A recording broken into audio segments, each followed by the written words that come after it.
state trooper sees you without your mask, he could give you a ticket. If the sheriff sees you, he could give you a ticket. And if the police department in whatever municipality, they could give you a ticket. Okay, and that covers the whole state of New Mexico? I believe it does. And I don't know if Navajo police have weighed in on if they believe that the state can require masks on the nation. You have your own mask requirement anyway, and will enforce the fine. Thank you. Okay, yeah, we have additional questions. We just have a warning to trying to get everybody to do it on their own. There's no enforcement yet. Okay, thanks, Patty. Appreciate that. Of course. Okay. Thank you, Mr. Alona. Any additional questions? Welcome, our Deja's Honorable Charlene Soap. Good afternoon. What is your location? Good afternoon. I'm in Sweetwater, and I apologize, colleagues. I got held up. We've been working on another distribution site, so I apologize once more. Thank you. Thank you for joining us, Deja. Good afternoon, and of course, we just got done with the state task force, the state of New Mexico update. Real quick, before you leave, Ms. Williams, I wanted to ask, I did send an email to the governor's office asking for clarification. I was in Farmington this morning, and there's a lot of state police out there. I don't know if they're looking for license plates for out of town or out of state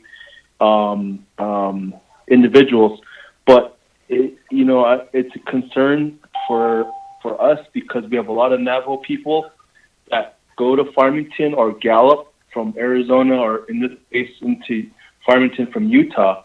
A lot of our Navajo people that have to get necessities. Now, I asked the governor's office and asking for clarification because the Navajo Nation does encompass 3 states. The state of New Mexico is asking for a 14-day quarantine. So, we do have to cross state lines because there are essential runs that have to be made. But how is that going to work with our Navajo people? And how is it going to, does that mean that, our little sister has to come over from Sweetwater into Farmington? Does she have to quarantine for 14 days before she comes over, or what? I think there needs to be some clarification made because we don't want to have an influx of state police or sheriff or any other law enforcement, non-Navajo law enforcement, stopping in our Navajo people that have Arizona plates or Utah plates and asking them if they've been quarantined. It's just a concern I raised, and I'm still waiting for an answer from the governor's office on it. I don't know if they thought about this. I think you mentioned it, but I think you did see my email to the governor's office, Patty. Yes, I did, Chair, and I saw that Poqueen apologized for not getting right on it. I don't know if she had been out or what, but it's not just a concern. I mean, that requirement of if you drive from out of state, especially a state where there's a higher rate of infection than New Mexico, which, by the way, is all of our surrounding states, there's a 14-day quarantine period. Now, I don't know, did I send you the order, Chair? Because obviously that's not just an issue in the Four Corners area.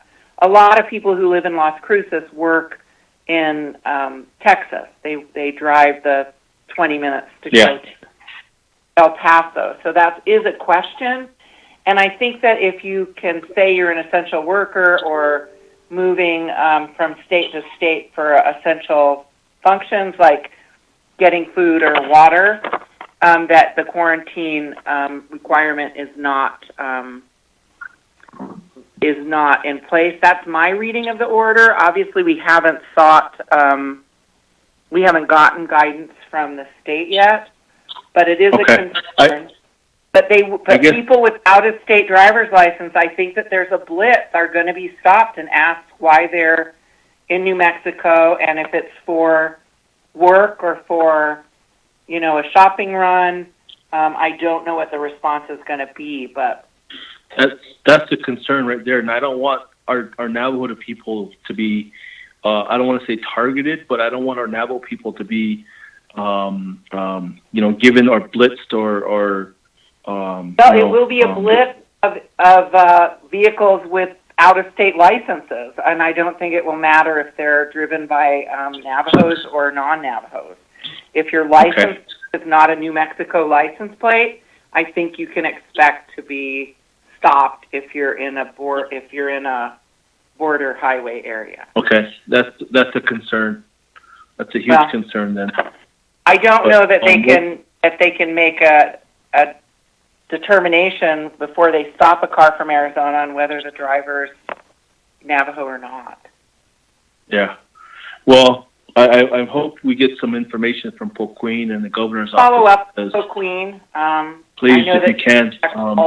Just let her know. Just let her know we're really concerned about that. The same goes with Gallup. A lot of our people drive in from our brothers area, from Chinle or from the central part of the nation, and a lot of them go into Gallup. Walmart or to get essentials. But I don't want the state police or McKinley County sheriffs going after them because they have Arizona plates as well. That's not going to be fair. It's not going to be right, especially because our Navajo people are very supportive. And I did state this in my email. They do support these border towns economically and financially, and the state shouldn't be picking on our Navajo people in that way. So it's a huge concern of mine. And I hope Queen and somebody gives us an answer from the governor's office because it's a huge concern. I was in Farmington this morning. I did see some Navajo people driving with a Utah license plate, and I thought, I hope they don't get stopped. And that's a concern. So I just wanted to raise that again, Patty. But thank you for your report. If you could just follow up with us on Queen on that request. In regards to the surge, I know the surge has been going up in New Mexico. A lot of individuals are not happy regarding the restaurant situation, but it's for a reason. I understand. So the last day to probably eat El Sombrero this afternoon in Gallup before 8 o'clock, Shantai. Go call in your order, sit down, but make sure that we do abide by that order as well. So we want to make sure that we're in compliance with that. So if you don't mind, Patty, if you don't mind following up with the governor's office regarding that concern, I don't want our Navajo people to be singled out by law enforcement in these matters because it's not right. It's not fair. I mean, we're doing our part and our due diligence to help ourselves and of course help our families here. But it's a huge concern. So I don't want, like I said, I don't want our Navajo people to be singled out by law enforcement. So. But with that, I want to say thank you. And I will follow up, but if you have an Arizona license plate or a Utah license plate in New Mexico, you may get stopped because of the public health order. People should be aware of that. Okay. Whether you're Navajo or not. Okay. That's a concern then. Okay. I'll follow up with Queen Chair and see, where we stand on that. Okay. Chairman. Thank you. Yes. Chairman, so can you guys email the delegates a copy of that public health order that the New Mexico governor issued then? We have people that come from Arizona that goes into Gallup, and whether they're they get their essentials there, and even though it's a public health order, but maybe they should put a sign up there at the state line say, we don't want Arizonans over here. Then that way we can collaborate to look for another border town to do business with, for 14 days or 30 days, That would be that would be a blunt statement. That way we know what New Mexico's position is. But people do go into Gallup for business. And you hear it on the radio. You hear Shashiaj making his statements on KTNN radio saying, Hako the peso o hayui. And these Gallup companies advertising on KTNN telling Arizonans to come in or Utahns to come in to do business in Gallup. Or you go to you listen to other radio stations, such as Farmington and like KDND, and then KTNT, they usually talk in Navajo related to Navajo or companies that do business with a lot of Navajos, such as up in Kirtland, New Mexico. They run ads and telling Navajo people come over, do business in their stores. And I wish that that these individuals were at least some sort of communication with the nation would have been good. But now, I guess just ask the governor to put a sign at the state line, say we don't want any Arizonans or Utahns to come into our state to do business. That will stop that. We have people that live in Sanders that go into Gallup every day for essential items such as hay, such as feed, such as groceries, and or you go into Lupton, they still go into Gallup, so they have Arizona license plate. And that's just a thought. The other thing, since they're targeting out of state, could it be looked at as a sort of like a violation of your civil rights? Just because you come from another state. I don't know. Maybe us Arizonans look different than people in New Mexico, or us people from Utah look different than people in New Mexico. I don't know, but to me, it's not right. That's all. Thank you. Delegate, so I am happy to provide you with the public health order, but I have to say that the state of New Mexico probably took their lead from Navajo Nation when you closed your borders for public health reasons, and they did the same, thinking that the borders of New Mexico should be closed for public health reasons. And they're not closed, it just requires a quarantine if you pass into New Mexico from another state. But I am happy to provide the public health order, and it's the last one. It's not the newest one. It's been in effect for maybe 2 weeks or 10 days or 2 weeks. And I'm happy to send that. I'll send it to Ms. Benally, and she can distribute it to the task force. Does that work? Yeah, that'll be fine. Okay. Okay. Well, thank you. Thank you for that update, Patty. And if you could please get us an answer. I mean, these are legitimate concerns, and our Navajo people, the Navajo nations really have state lines, and we are sovereign. And knowing that the Navajo Nation doesn't encompass 3 states, we shouldn't be singled out, or we should be free to travel within those 3 states as we wish, whether we're from Utah or Arizona or New Mexico, and it's really concerning. So with that, I want to go ahead and give it over to Honorable Halona. I want to say also welcome Shmayaja, Honorable Amber Karate, as well as our little sister, Honorable Eugenia Charles Newman. Thank you for joining us today. Thank you. Honorable Halona, go right ahead. Yeah, Patty, I was wanting to find out, did they find a replacement yet for Kara Barbaros in that position she was holding? There's someone acting in that position now, Delegate Halona. I actually don't even know that she's left yet. She might be leaving.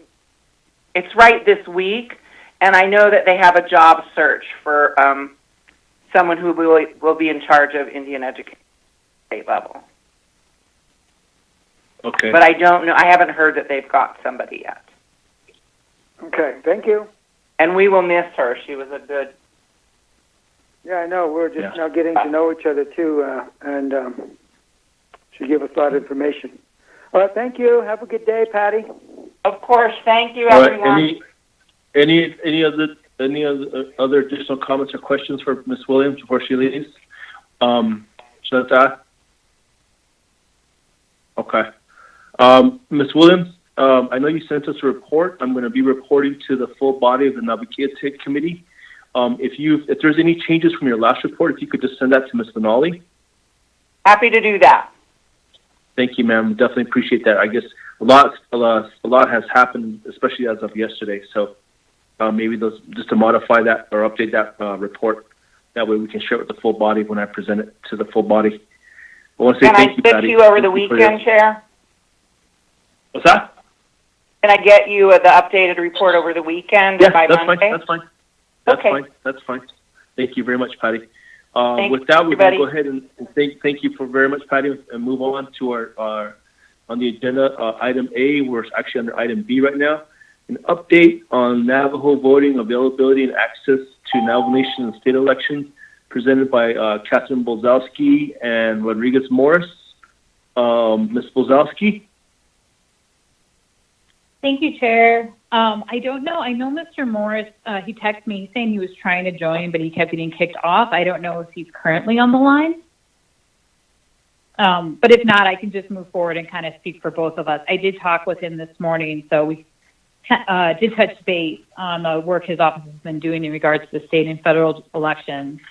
And just a quick summary, just let you guys know, we have basically both our offices are just continuing to work with the counties, the 3 counties in Arizona, to prepare for the August 4th election. So just to, remind everyone, no matter what happens with the Navajo Nation primaries, the Arizona state August 4th primaries will be taking place on the Navajo Nation as planned.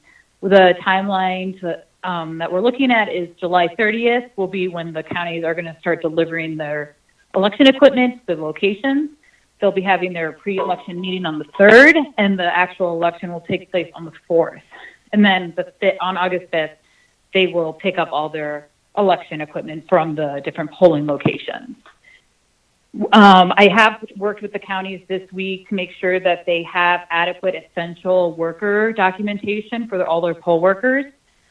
So we worked on drafting that, and we provided those to the acting chief prosecutor so that the Navajo Police Department will be aware, her office is aware, and hopefully, by extension, the police department will also be aware so that they won't cite any of these individuals, because there will be times that they'll be operating during outside of curfew hours and potentially lockdown if we have lockdowns happening.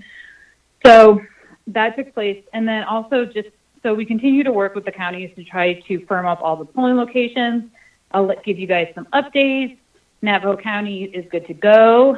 So A+ Navajo. Cocomino County is very close. I should rephrase that. Cocomino County is good to go. Navajo County, we have one issue with a chapter, Bird Springs chapter. They're a certified chapter. They inform the county that the county cannot use that facility for voting purposes. So right now what's happening is the county's using the Little Singer School, and then the Bird Springs chapter is their backup. So just to let everyone on the call know that if for some reason Little Singer School becomes contaminated or is not available, people in that area will have to drive to Dilcon or Winslow to vote. So something to consider if anyone knows anybody at the Bird Springs chapter, to maybe talk to them or encourage them to change their minds. Or if someone has another location, we're all ears. And then our biggest challenge is really Apache County. So in Apache County, the Chinle both voting facilities in Chinle have been closed down, and they haven't been able to identify another location. At this time, if they can't get any locations identified, they're going to use the county's road yard, District 1 road yard. So I know that Delegate So has talked on previous meetings about the fact that there are 2 voting traditionally there's been 2 locations in Chinle. Now, since both of those locations are closed, and I did reach out to Delegate So after our last meeting to try to see if he had any ideas about other locations, but I haven't heard back from him at this time. So that's the status at Chinle, though. They will consolidate the 2 into 1 at the county yard. And then our bigger problems are really Ganado, Hawk, Kinlichi, the Lupton Senior Center, Mexican Water, and the Sawmill Senior Center. So the county has not been able to get responses from any of those locations. Anybody knows anybody that could encourage them to return the county's phone call, it would be greatly appreciated. So let's see. I think That's it. And then, poll workers, I know I've emailed a lot of you, and I'm sorry that, if you guys are tired of my emails. But, poll workers, if you know people who are interested, I know there's been a lot of people who have been really worried about acting as poll workers. So we completely understand, but anyone who feels comfortable doing it, if you could point them to the way of your respective county, it would be greatly appreciated. The Arizona Secretary's Office did release a press release this week about a substantial amount of money that was given to them by the governor to conduct get out the vote efforts, and also just to put towards voting accessibility issues on tribal lands. And so I forwarded that press release to Ms. Benali hopefully that was sent out to all the delegates, so you guys have that. If not, I can always resend it. But basically, just, and I think this will be something that I know the task force is going to be speaking directly to the Secretary of State's office next week. And so this can be something that Arizona will be able to flesh out a little more about what they plan to use, their plans are for this money that they've received. But, right now they have a lot of great ideas. I know there's been talk of a hotline. I know that was something that Delegate Charles Newton had mentioned in regards to the New Mexico side, something she had suggested on a prior call, that some sort of hotline to allow people to check registration, figure out where their polling locations are. So that's something that is in the works of being discussed. Also, the Secretary of State's office is helping the counties purchase mobile voting units, which I've talked about in the past. I'm not sure if Apache County is going to be purchasing one. The Secretary of State's office had previously said that they hadn't heard back from them, but at least Navajo County and Coconino County will both have mobile voting units that they will use for early voting prior to the November election. And then I did want to make one quick census plug, because I also attend a lot of census meetings, is that I know Ms. Williams had talked about census in terms of the New Mexico state. I would say that our Navajo Census Office, which covers all of Navajo Nation, no matter if it's in New Mexico, Arizona, or Utah, they are currently up and running. And so they are continuing. They've been up since, I think, June 11th. So they're continuing their operations. I know Ms. Williams had mentioned that I think some of the New Mexico offices weren't going out and doing their updated lease door drop, but our Navajo office is doing it. So I know that they have successfully completed a lot of the New Mexico side and are moving on to Arizona, Utah. So I just wanted to let you guys know about that. And unless you guys have any questions, I think that's it for me for the moment. Thank you, Ms. Olzowski. Is Mr. Rodriguez Morris on the line?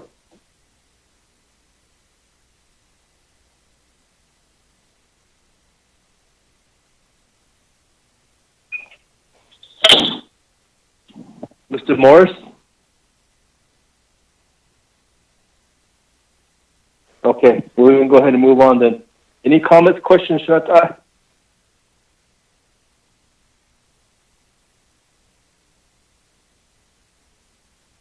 Kiela? Go right ahead, Shana. My question, last meeting, raised an issue about the burnt corn location. The community is separated by the county line, Apache and Navajo County. So half of Apache Blue Gap is in two areas. So usually the Navajo County side usually has some issues. So have they resolved that? Sure. Ms. Olzowski?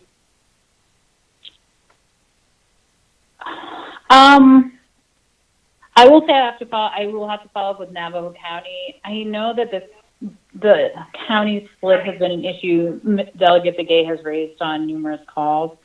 And at this time, I know that the county, I think on my last call, I suggested that this would be a location for a great place for mobile voting for Navajo County to perform. And I haven't followed up with them to see if that is something they're going to plan on doing. But I can do that and email Delegate Begay directly, and also CC him so he can maybe talk directly with the county representatives as well about how best to address his concern.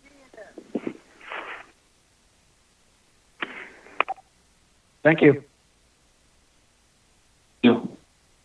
Comments or questions, Shantai? No.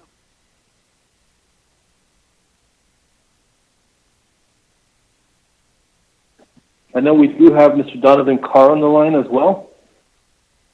Mr. Carr, did you want to add anything? Good afternoon, Chair Freeman. This is Donovan, and thank you. I don't have anything beyond Ms. Belzowski's report. If the delegates have any questions directly for my office, I'm glad to follow up.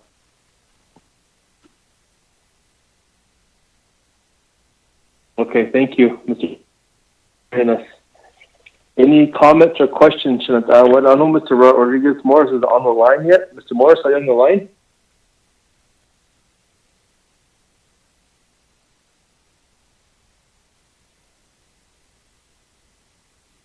Okay. We're going to have to go ahead and proceed then. Thank you for the update, Ms. Belzowski. Sure. Yes. Chairman Freeland, this is Delegate Cardi. May I make a quick comment or observation? Go right ahead. Go right ahead. Thank you. Manager, go right ahead. Thank you, committee members. I just want to make a comment that I'm concerned with the Navajo election office consistency. If we could just figure out what's going on in the office. I do know that Chairman Henio made the announcement yesterday regarding staff, but maybe do they just provide us written reports? I just need to stay informed on what they're doing. Thank you, Chair. I'll go back on mute. Okay. Thank you, Shimoyeje. We can go ahead and request that if there's a written report available. I don't know if Ms. Benali is on the line. Yes, I'm here. Can we go ahead and request a update or a written report from the election office since Mr. Rodriguez Morris wasn't available to join us this afternoon? Yeah, he did email me, and I forwarded the email to the state task force members, and he said that he keeps on getting kicked off the line every time he tries to call in, or he calls in and then gets kicked off the line. Okay. Well, maybe if we can go ahead and request or have him or provide us with a written report. Okay, I'll send him the email. Thank you. If we could also share it with Honorable Crotty, Honorable So, and Honorable Charles Newman too as well. Okay, all three are on the line? Yeah, as well as the state task force members. Okay, I'll include them on the line. I'll include them on the CC. Okay, thank you. All right. Thank you. Thank you, Chairman. With that, you're welcome, Shanta. We'll go ahead and make sure that the three delegates that are joining us on this call this afternoon are copied on that email as well to Mr. Rodriguez Morris, just to get an update and a written report on what's going on. Shanta, we really need to talk more about this in depth. We need to probably schedule a call with the three states, Secretary of State's offices. I don't know. I know that with New Mexico there is a tribal liaison, but we need to schedule a call regarding this matter, if we can, with the states now, since we've heard somewhat from the Navajo Nation and what's been going on. So if that's okay, if we can schedule that call maybe next week, or even put it as an agenda item for our next call next week. Very important topic that we need to discuss with the states. Ashriga.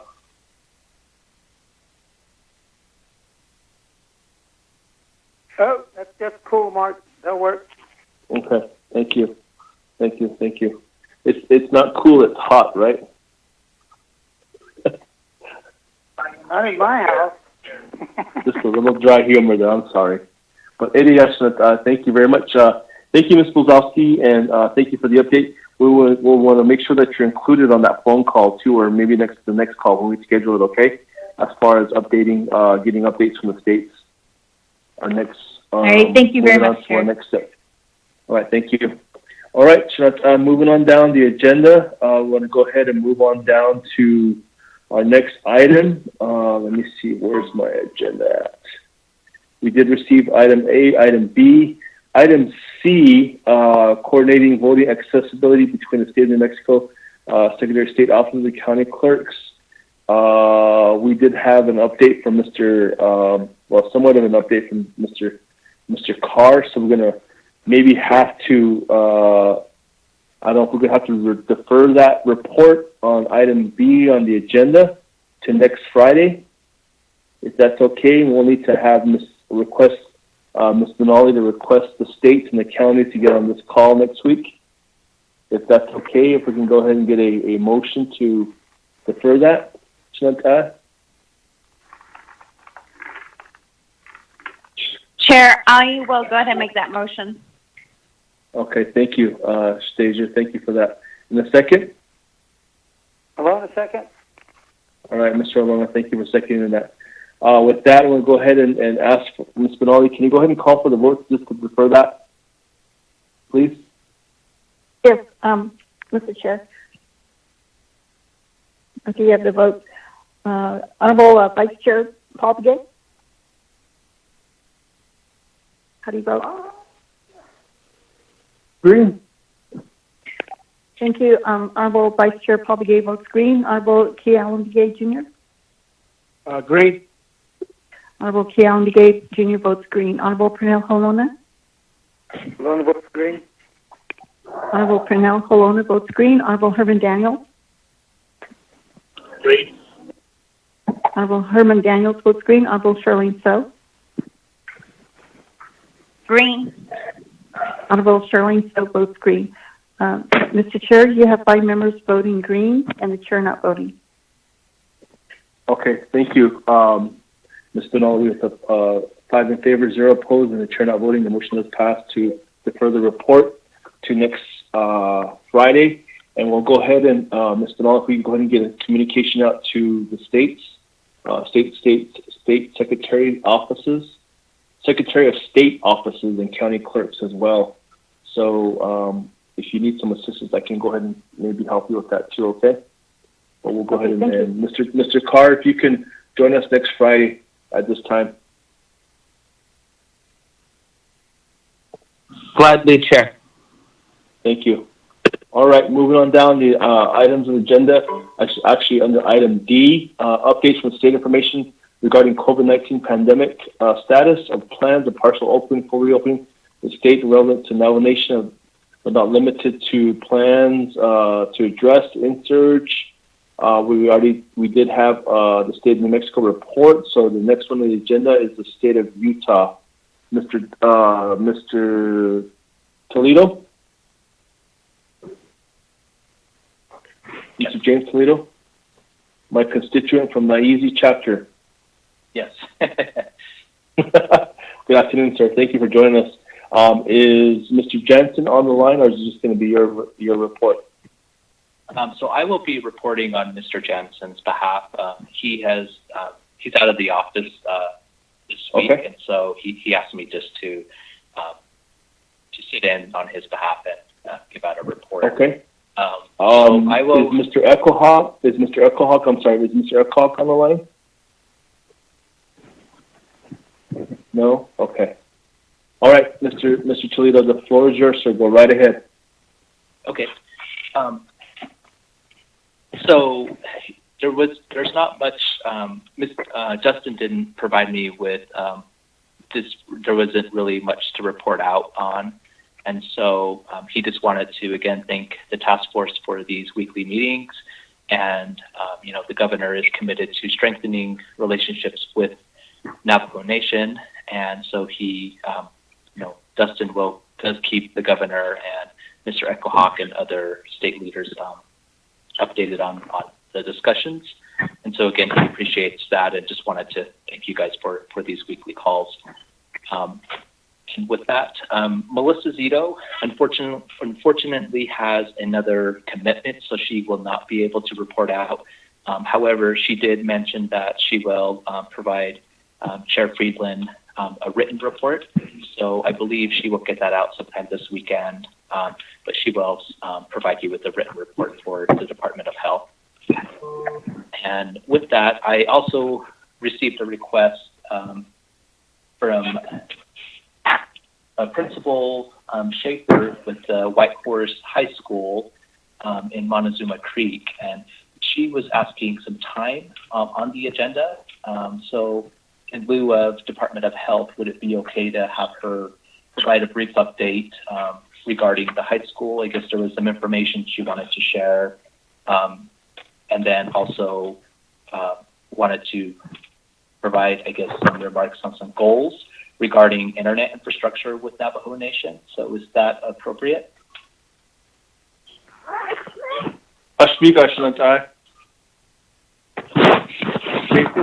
Okay. And then following Ms. Schaefer's hold on, Mr. Toledo. Mr. Toledo, hold on.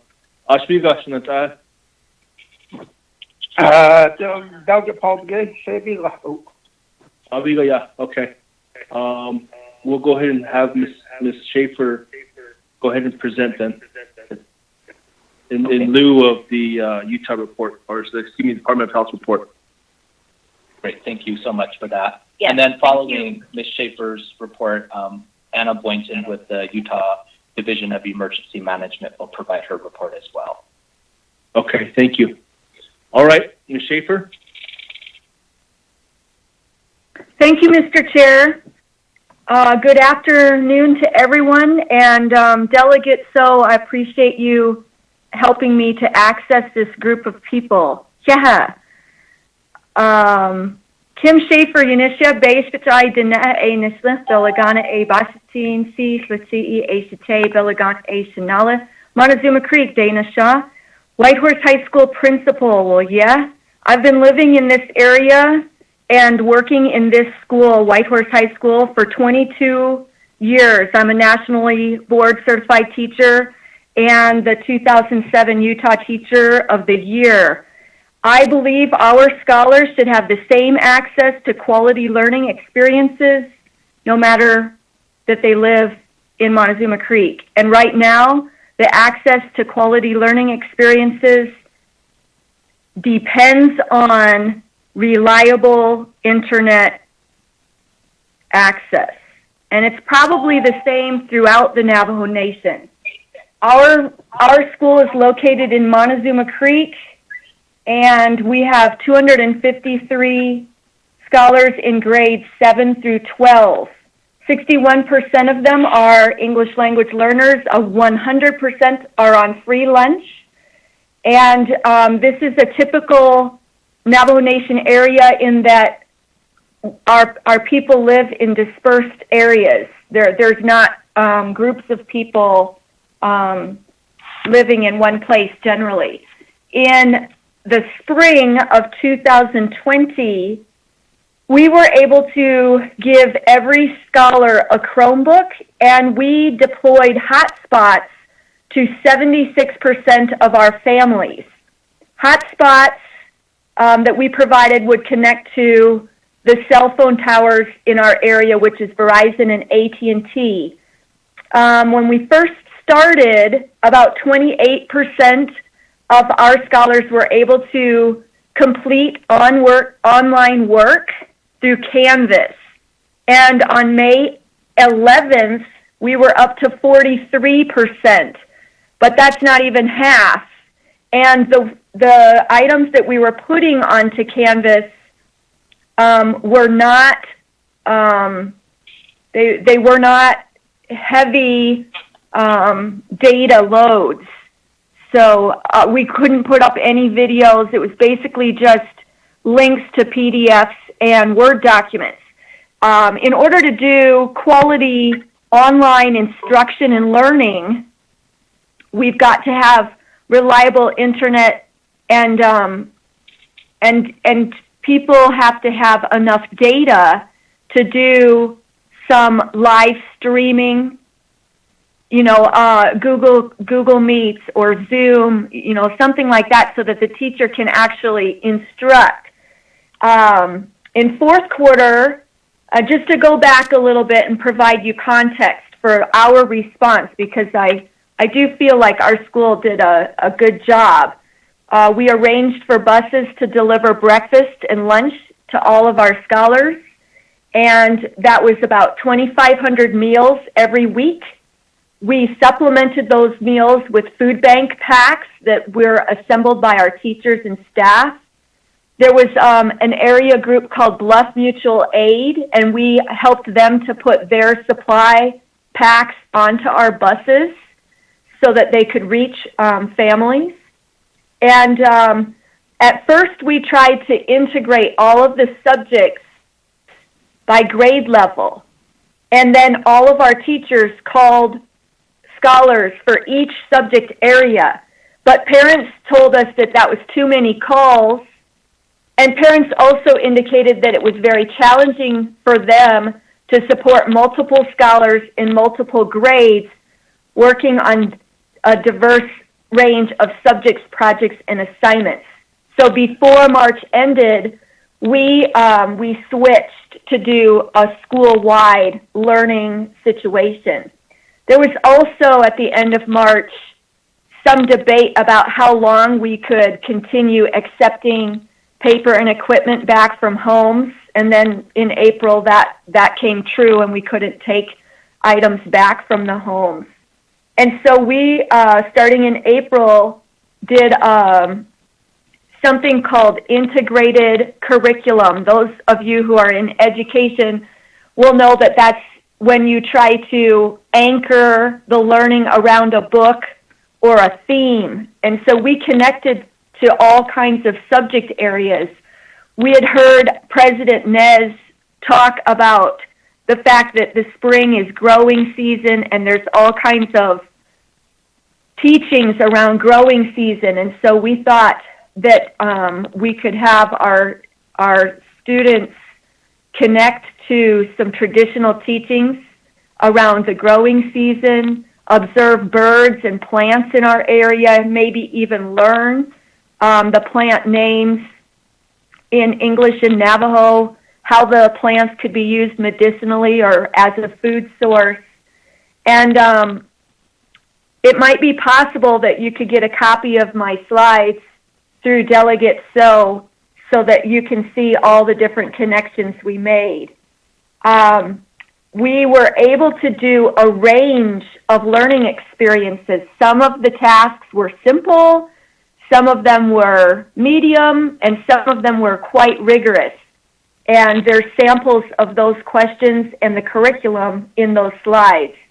We found that our parents were not ready or not used to facilitating that kind of learning in the home. And so we broke it down for them by day, saying, you know, these 4, 5, 6 things are what your scholar would do on each day of the week.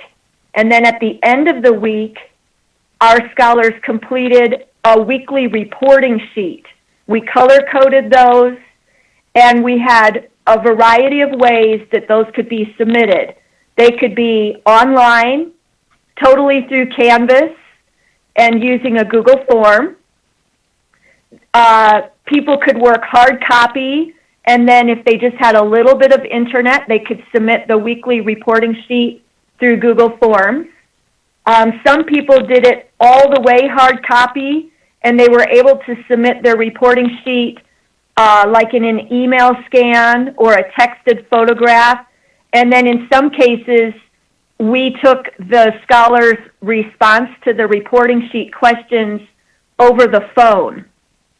And in order to provide that level of support to our scholars, we divided our staff into a strategic call situation. So we tiered our families.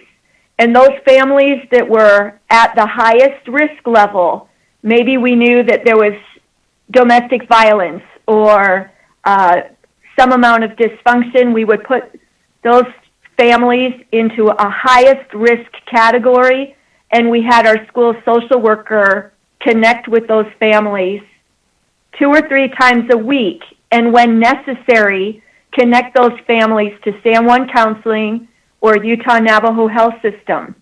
The next level of support was provided by our school counselor. We called that level high risk.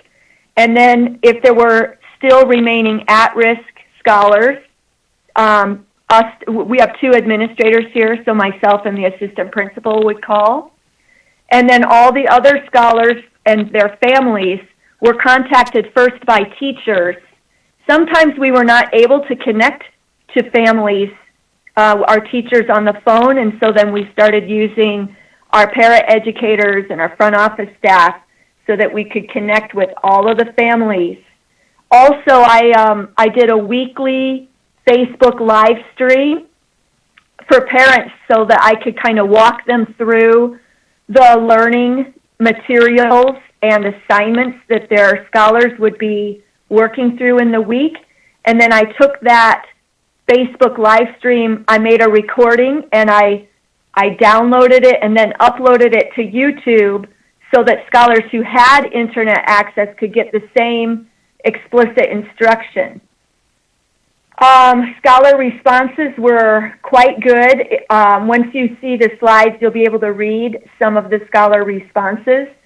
And by midterm, we had heard from 94% of our scholars. That's what makes me say we had a really good response in this circumstance, because we had already built good relationships with our scholars and their families. And so during this COVID-19 learning time, we were able to connect with almost all of our scholars by midterm. And of course, by the end of the 9 weeks, we had reached everyone. My slides also have a way that we were assessing the scholar responses and some information about how we communicated inside of our school for professional learning. Slide number 15, we did a survey of parents in the middle of June, and we found that over 60% of our parents are saying that school should be virtual only until COVID-19 is over. And then they thought that schools should remain closed until we're certain that there's no health risk, even if that means students fall further behind. There was a few, less than 40% of our parents said schools should reopen as soon as possible so that students don't fall too far behind. And everybody pretty much, almost 80% thought that there should be required temperature checks for staff and scholars as they enter campus.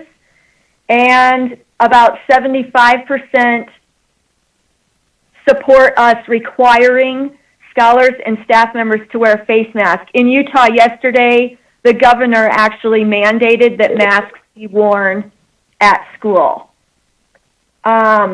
I myself did a little survey of parents yesterday and Wednesday, and I was providing, kind of three different options. A would be come to school with all the extra safety precautions in place. About 25% of our parents chose that option, and I had heard from over 100 parents by noon today. Option B was to do home learning with support from Whitehorse High School teachers, similar to fourth quarter, but all of us realized that we must provide access to the regular curriculum at a much higher level than we were able to do in fourth quarter. And then option C was totally online, basically recorded videos from a third-party class. And I was telling parents, if you choose option C, you need to keep your kid doing that all the way through first quarter. Well, 80% of people were choosing either B or C. And at first, people were choosing C because they do not want to send their child to school until COVID-19 is passed. But then I followed up with some people who chose C and tried to have them understand that that B is still home learning and you access a Whitehorse High School teacher.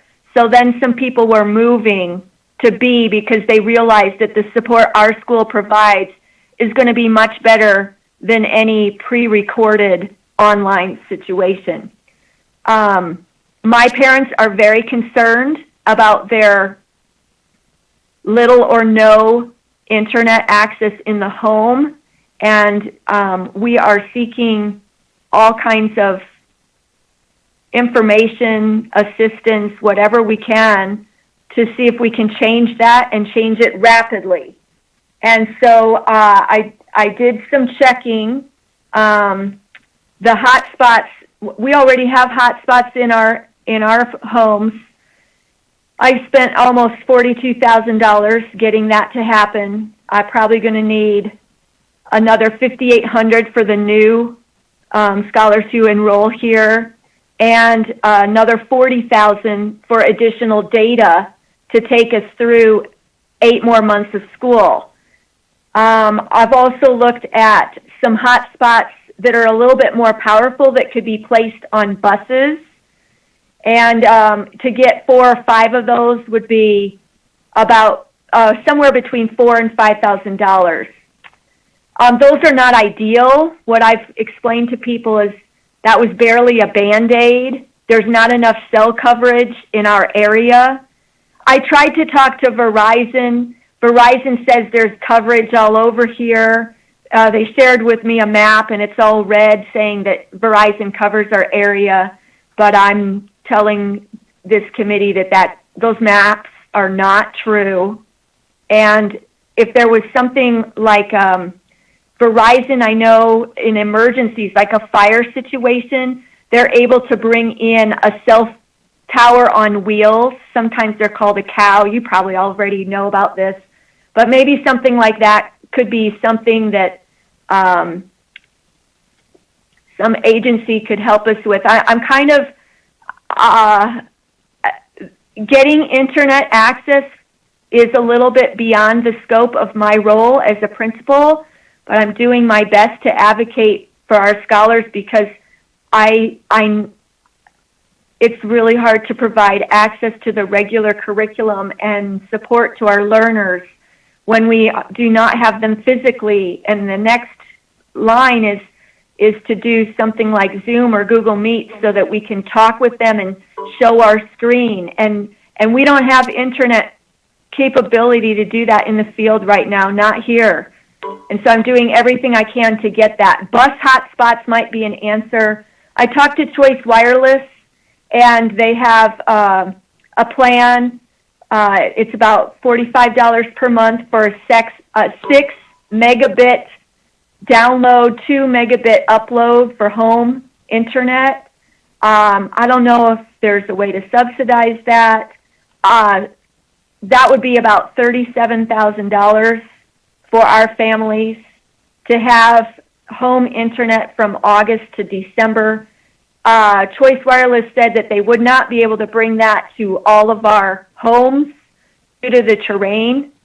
And satellite internet, I haven't been able to get any information on satellite information capabilities in our area. I don't know who to call. I have additional concerns beyond the internet connectivity. The first one being scholar safety in general and within our campus during this time. You know, some of our families are dysfunctional, and that's a difficult place for young people to be. And even in our functional families, they are stressed during this time for multiple reasons. Some families are ill. Some people are out of work. They do not have money, their access to food. Some of what you were talking about before about being targeted in different places where the borders, it's not that borders have been closed, but they're looking for out-of-state license plates. I've experienced that myself. I live in Utah, and I do groceries over in Cortez, and you know, it's obvious that I'm not from Colorado, and I've had to answer questions about why am I traveling there, and that's a challenge. The social needs for scholars there's a fair amount of young people needing to have some level of access and interaction with people their age.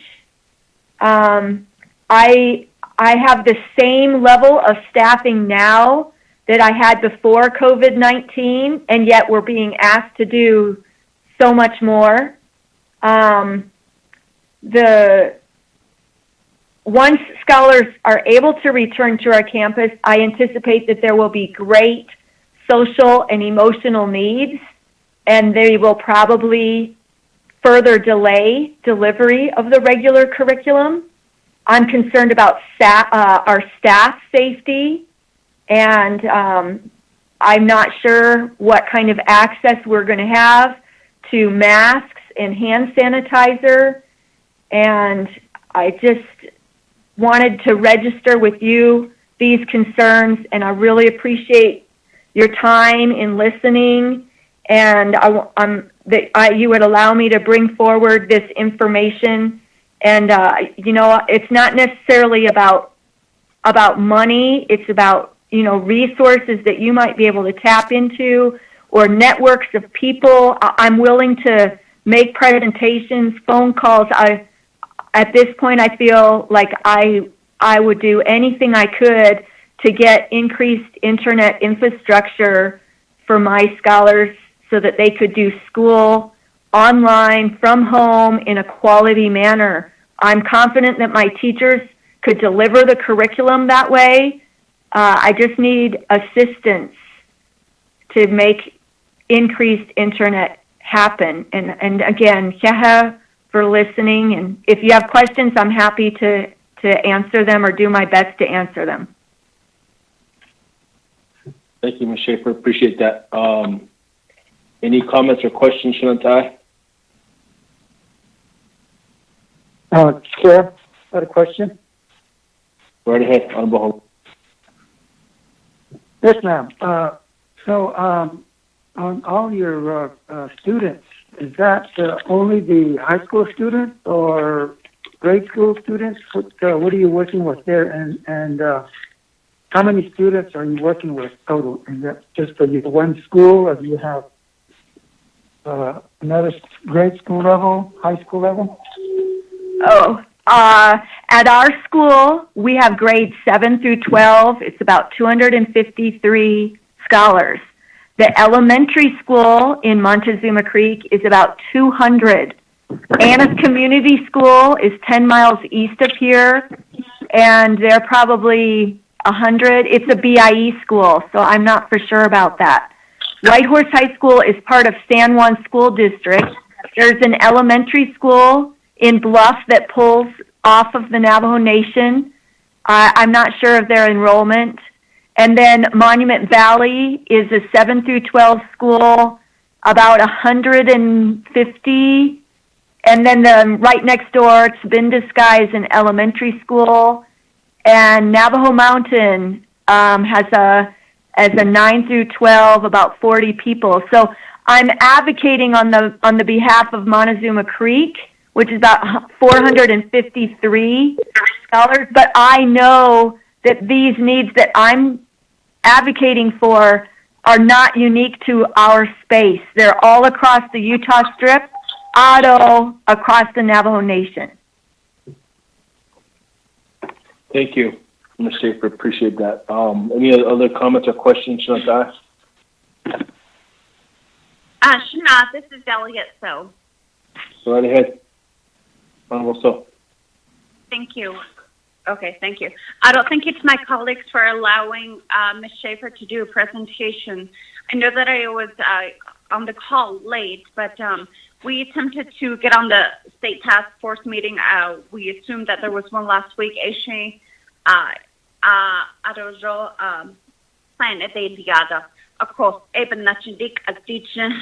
She's making a presentation. And, as we're preparing for this school year, we're coming close to the edge. We're coming close to the arrival of school start. Of course, the time of the essence communicate out. That's how we're looking at it. And if we made this presentation to the HES members about almost 2 weeks ago to see what support we can provide to Whitehorse High School, and as well as with the other schools on the Utah side. And the presentation, I hope that you guys were able to receive it. My LDA, Daryl, sent you guys the PowerPoint slide, and that has much more information and more statistical data. So, and with that, Chair, with our Utah representation and our advocates that are on the line, our lobbyists, if we can provide immediate guidance support for Ms. Schaefer as well as with our students. I mean, once this pandemic is over, I implore my colleagues to go towards the school at Whitehorse High School. And not only that school only particularly, but all of the schools to see how they're performing. And when we face this kind of a problem, you're constantly thinking of a solution. You're constantly looking in every possible direction to see which avenue is going to provide some solution and support. So I've been at this. I've been trying to get in contact with some people, and right now it's not really coming in easy. As Ms. Schaefer stated, only a certain percentage of our students were able to have internet connectivity. And what would this mean if the second wave of this pandemic occurs? So those are some of the highlights that we just need to focus on and that we need to prepare for. And, I know that with the CARES Act, if we can look for an alternative solution for funding, I'm even talking to some businesses that would help sponsor hotspots for the schools in my Utah district. So all of this, I'm really hoping that you guys pay a lot of attention to our schools to see how they're preparing for the next quarter, and what are the parents saying? Because right now, every day, I've been getting calls from some parents saying what's going to happen. We don't want our students to go back. What about our students? We want them in the classroom. It's different from in-class learning to home learning, and then the integrated the studying schoolwork. It does have an impact, and coming from a teacher standpoint, I was a teacher, I was an educator, so I'm really feeling for my students, and it's just kind of been a little bit overwhelming. I don't quite lobbyists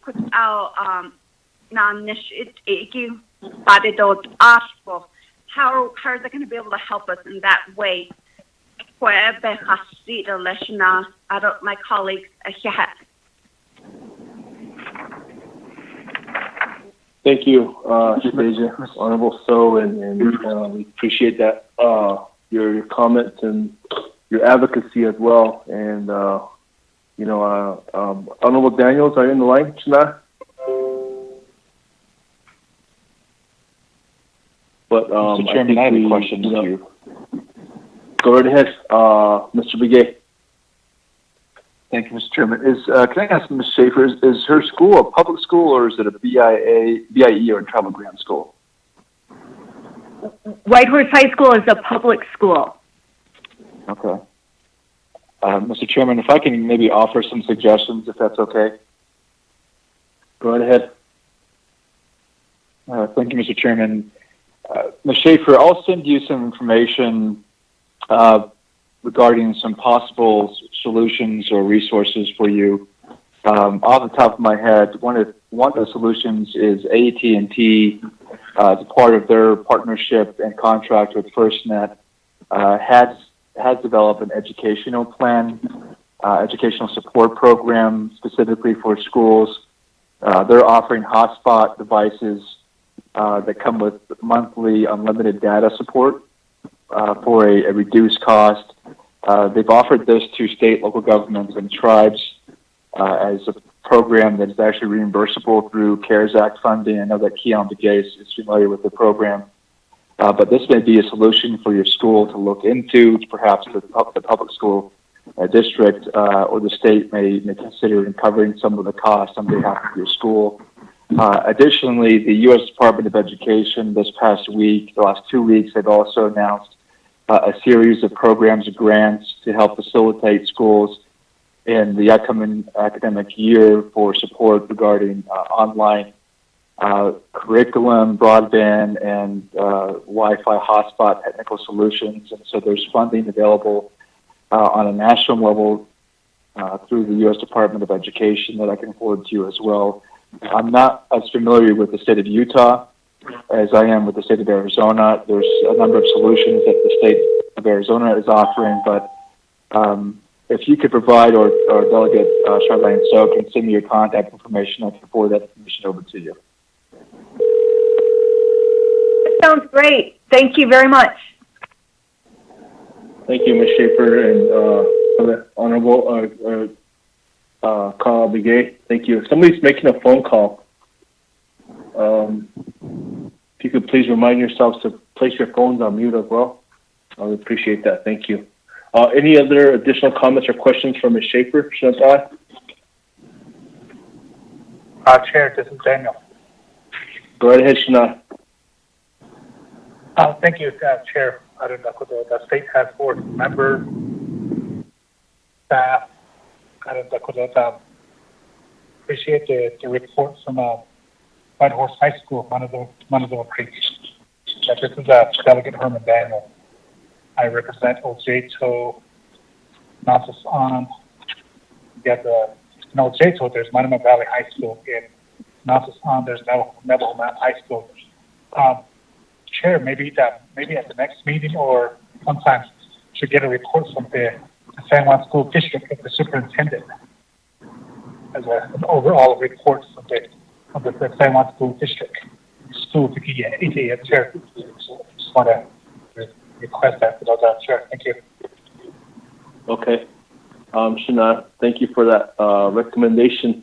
I want to make sure that we're not stepping on to Hess's toes as well, because it is, the school district it would probably be under Hess's jurisdiction, unless we ask for the state, since Mr. Toledo's on the line, to maybe ask Mr. Foster to come on next week and do it from the state's perspective as an idea. Chair. And maybe invite San Juan School District as well, but get it really from the state's perspective. That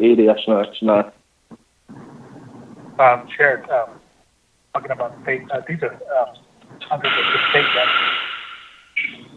the San Juan School District, school, state school. Okay. Would it be okay if we invited the state, though? Mr. Toledo, would you be able to get Dr. Foster on the call next week? Yeah, we can. I'm more than happy to extend an invitation to Dr. Foster to attend next week's call and to provide an update. And I can kind of, if I could connect with Ms. Schaefer, and then I can introduce her to Dr. Foster, and that way he can kind of get up to speed with what the concerns are, and then he can provide an update from the state side and if we could, any additional resources that could be available as well.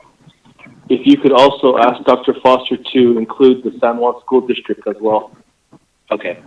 For the request of Honorable Herman Daniels and Honorable Charlene. So. Okay. Well. Okay. Thank you. We'll have a report from Dr. Chuck Foster from the Utah Department of Education, and we'll also have the San Juan School District on the line as well.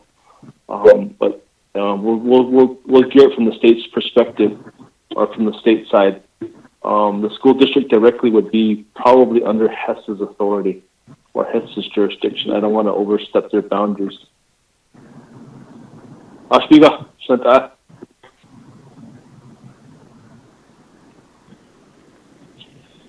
Chair. Mark? Yeah. Honorable Colonna?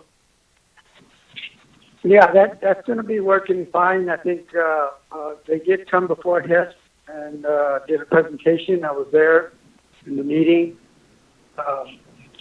The only other question that I wanted to ask was, it's a state school. I didn't know that was a state school, a public school. Is there any funding coming out of the CARES Act from the state of Utah that they can apply for? Ms. Schaefer? That's a really good question. I know our district is going to be getting CARES Act funding, and I'm under the impression that most of that will be used for the bus hotspots and PPE. I do not think our district is going to be able to do any funding for internet service. We have extended ourselves quite far in providing Chromebooks and hotspots, and the CARES Act funding that we have access to will not be enough to provide additional internet. I have tried to talk with Utah State Board of Education about this is an equity issue, and everybody's happy to hear from me, but I don't know how to say this, but everybody's happy to hear from me. They know it's a concern. They know it's an equity issue, but so far nobody is acting. There's a term for that, and I'll say it to you, Ms. Schaefer. It falls on deaf ears. Chairman. Okay, well, all right. Hold on, Shana. Go right ahead, Mr. Holon. Were you going to make a comment? Yeah, I just wanted to thank Mr. Schaefer for all her hard work. I know what you're working on there. It's a big hill to climb, and we need a lot more educators that are just like you, go-getters, trying to get things done for the students. We haven't really had any on the nation here that have gone to the extent of working hard as you have to provide education for the students in this COVID world that we're living in. I just want to say thank you very much and good luck, and we'll try to see what we can do to help facilitate some of your activities. On the Navajo Nation, we're the same way. We don't have a lot of the internet access, and with the CARES funding, hopefully we'll be able to get some internet service throughout the nation, but it doesn't look like it's going to be enough either. And it's not going to come overnight. It's going to take some time for it to happen. So I know what you're up against, and again, thank you very much for your hard work. I appreciate that. Thank you. Yeah. Honorable Still. Chairman Gallen. Okay. I would like to say that I had a conversation with the Indian area director for IHS, and I asked her one question, and I think this is the same scenario related to the school. So the CARES Act, when the CARES Act were funded to Indian Health Services as a whole, so many millions of dollars, and Navajo got their share. And Indian Health Service had to give some money to the 638 facilities. So for my region, our 630 facility received some money. And right now, our 630 facilities are hush-hush about the monies.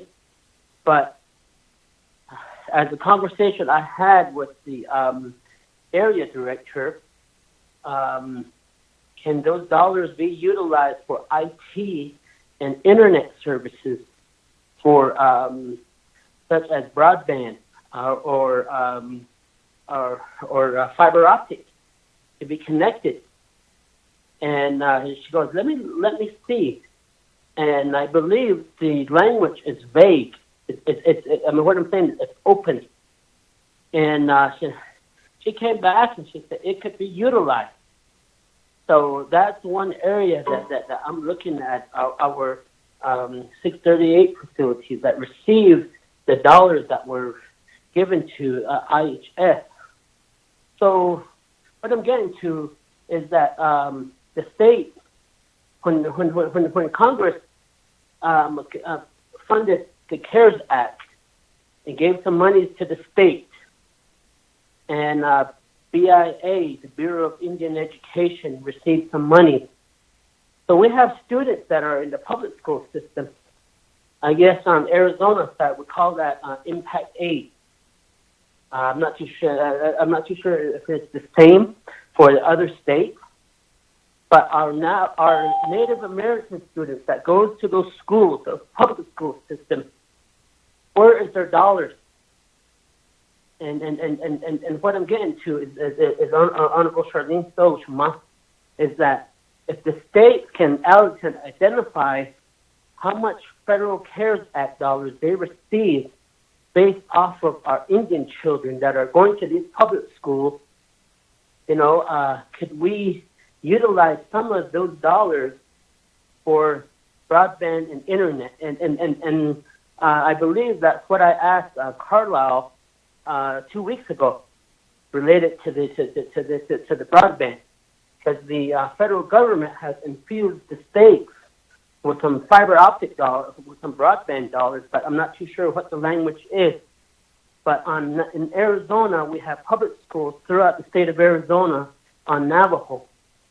How much did our school districts, for instance, Chinle Unified School District or Fort Defiance Unified School District, Tibicini Unified School District, receive in CARES Act related to our Indian children that are going to school there? Because those dollars, to me, it's based off of the Indian child that's going to school to those schools. But that, I may be off somewhere, but that's just what I'm thinking, that the fair share of those dollars related to our Indian students and Navajo students that are going to our school should be utilized for that purpose, to enhance the quality of education, whether it's through broadband or fiber optic or purchasing hotspots. And I guess that portion of the communication from the schools is not really given to leadership, because it's good that White Horse High School, the individual that on the line indicated that the school has invested into hotspots, and I believe that's good, but it's to limited services, and but still you'll try to get the job done there at the home to try to convey that education to the child. Many years ago, I used to I was once married, and my kid's mother, she's an educator, and she always says that there's students, teachers that are there for really to teach the children. There's some of them teachers that's not there, and they're chasing the paycheck. And the thing about it is that how many teachers do we have in that scenario now that's gonna allow our students to fall through the cracks at this time with this limited services that we have? And I really commend teachers, educators.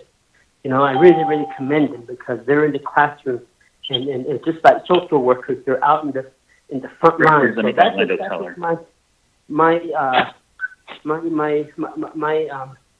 I guess statement here. But I guess I could get that information from Carlisle later. Again, thank you very much, Chairman. Thank you, Honorable So, for the comments as well. Shana, Honorable Kialamige.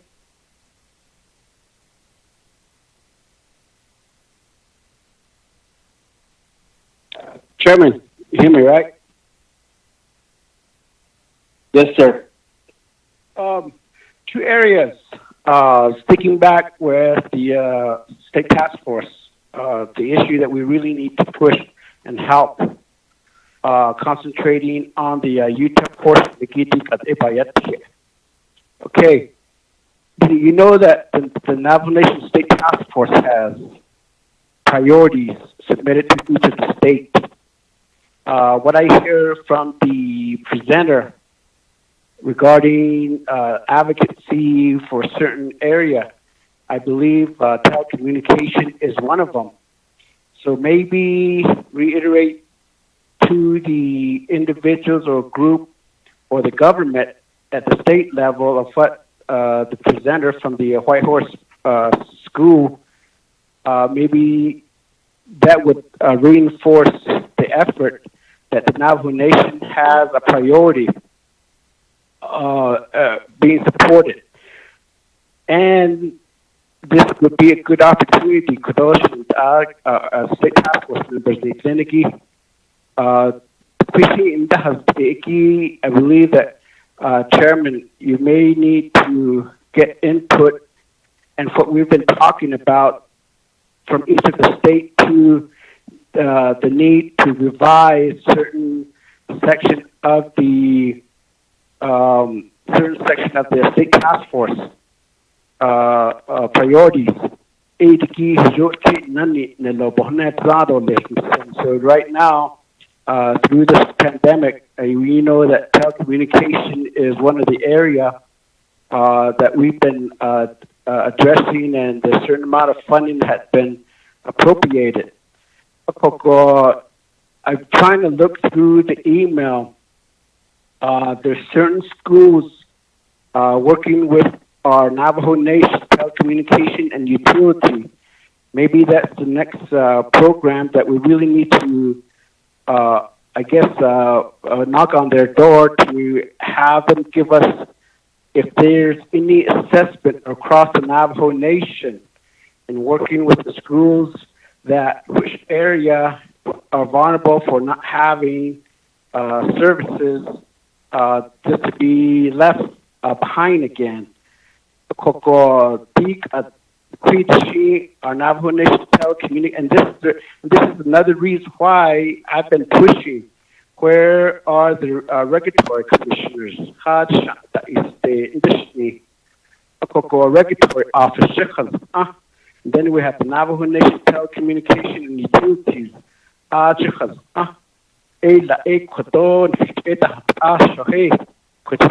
Not by population of schools and by the number of students enrolled. These are the areas that will be a priority in getting certain the telecommunication infrastructure.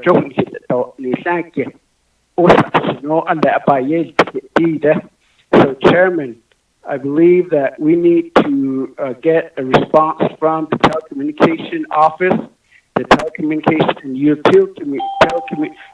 telecommunication utility office, Ms. Curley and Ms. Vicente, maybe have them provide us some information of the assessment across the Navajo Nation.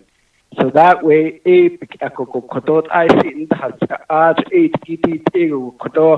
need to start advocating for towers. You know that recently there was one established at Low Mountain, cellular on field, Niniki Low Mountain.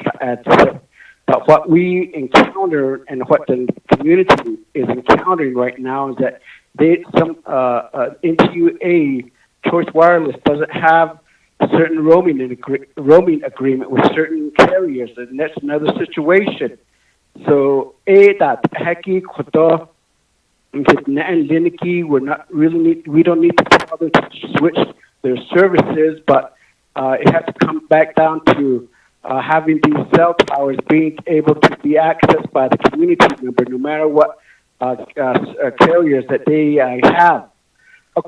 E-rate is another area that we've been talking with, and I'm sure the state of the Mr. Norbert Nez, of all those listed, these are the schools that had qualified.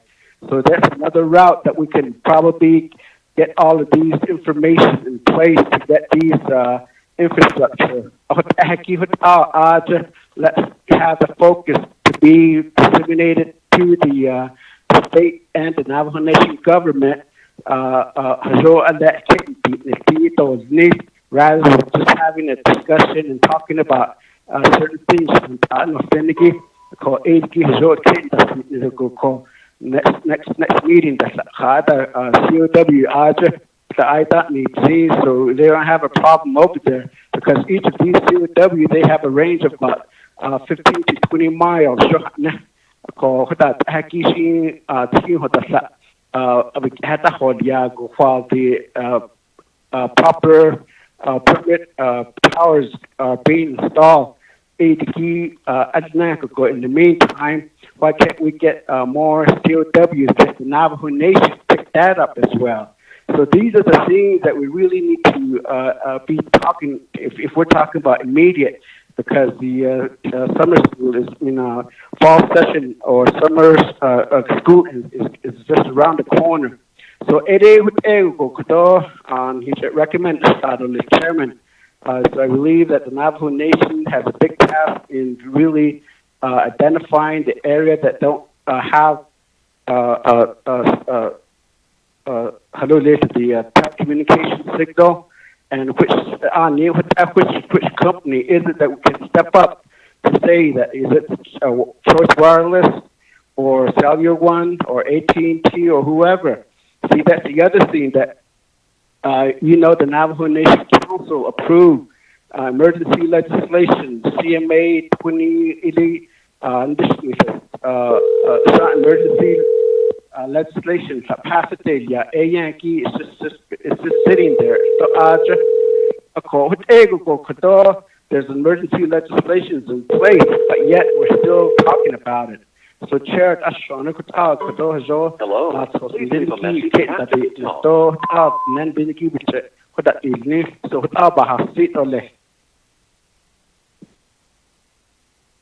Thank you very much, Shana. Very important points that you made. Definitely appreciate that. Ms. Benali, are you on the line, Yes. Ms. Benali? Yes, I'm here. Okay. We're going to request to have, through Mr. Toledo's help, if you could work with Mr. Toledo, to have Dr. Chuck Foster from the state Utah State Department of Education on the line next week, and if he can maybe get a hold of San Juan County School District as well. And I believe Honorable Gabe made a request to include Christopher Basenti and one of the telecom commissioners. Maybe talk about the telecom infrastructure, but the connectivity options and internet for Utah, but then broaden it even more further across the Navajo Nation. So really two parts. I hear somebody's telephone or phone ringing. Yeah, I do too. Okay. If you could please put your phones on mute. Hello, you've reached Nancy Barker. Sorry I can't take your call right now, but if you leave a message, I'll call you back soon. Thanks. Bye. At the tone, please record your message. When you've finished recording, you may hang up or press 1 for more options. So hi, Nancy. I'm sorry, whoever's calling you is on this meeting. Please ensure your phone is on mute. Thank you. But if that's the format we could have next week. Okay,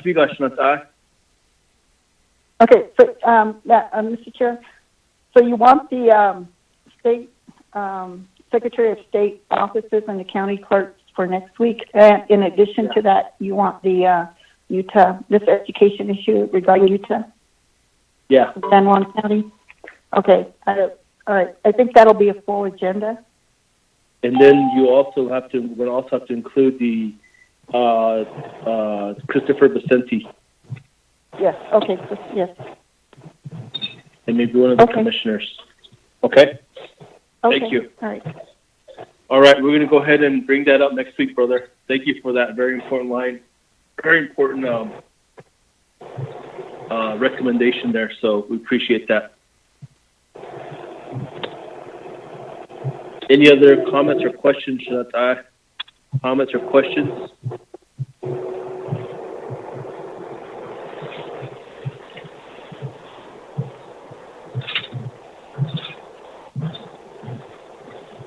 Ms. Schaefer, did you want to respond to any of the comments?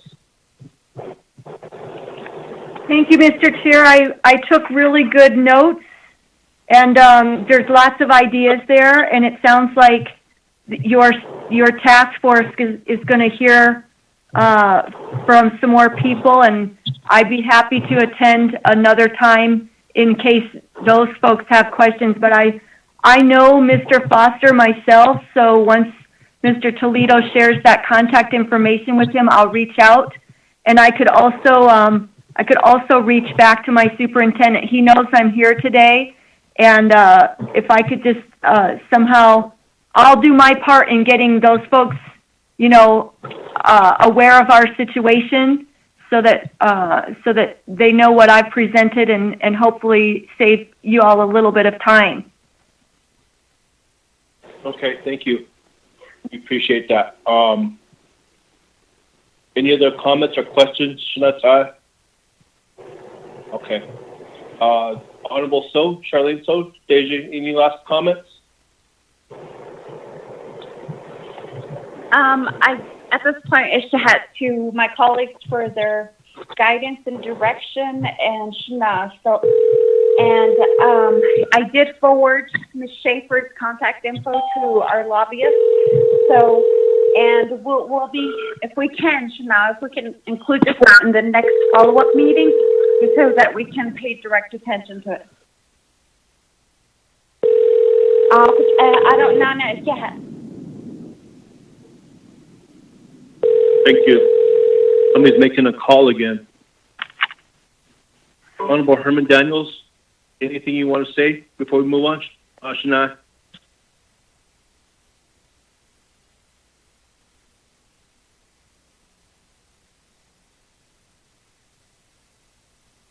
Okay.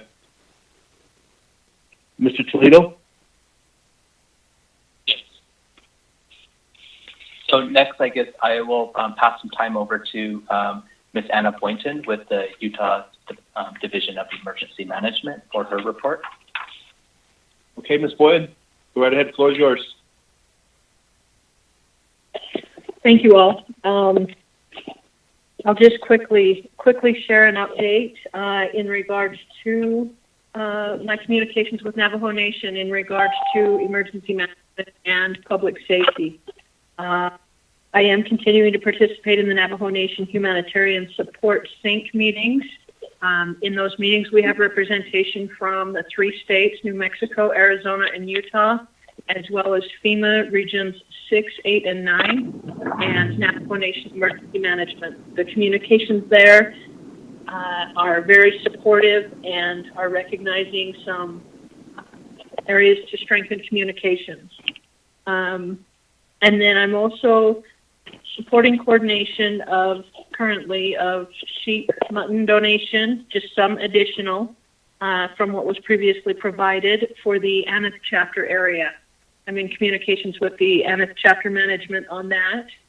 And as far as the updates that I've been sharing from San Juan County, Utah, in relation to COVID-19, they have slowed down. They're doing less reports. However, it is still once a week, and I am sending those out to the related parties in Navajo Nation. If you have any questions, if there are any needs that I should be aware of, please feel welcome to contact me. As the tribal liaison for Utah Department of Public Safety, I am here as a communication tool for Navajo Nation. So I respectfully say that, and I wish you all a good weekend. If there are any questions, I'm glad to answer. Thank you, Ms. Boyd. Any comments or questions for Utah Department of Health?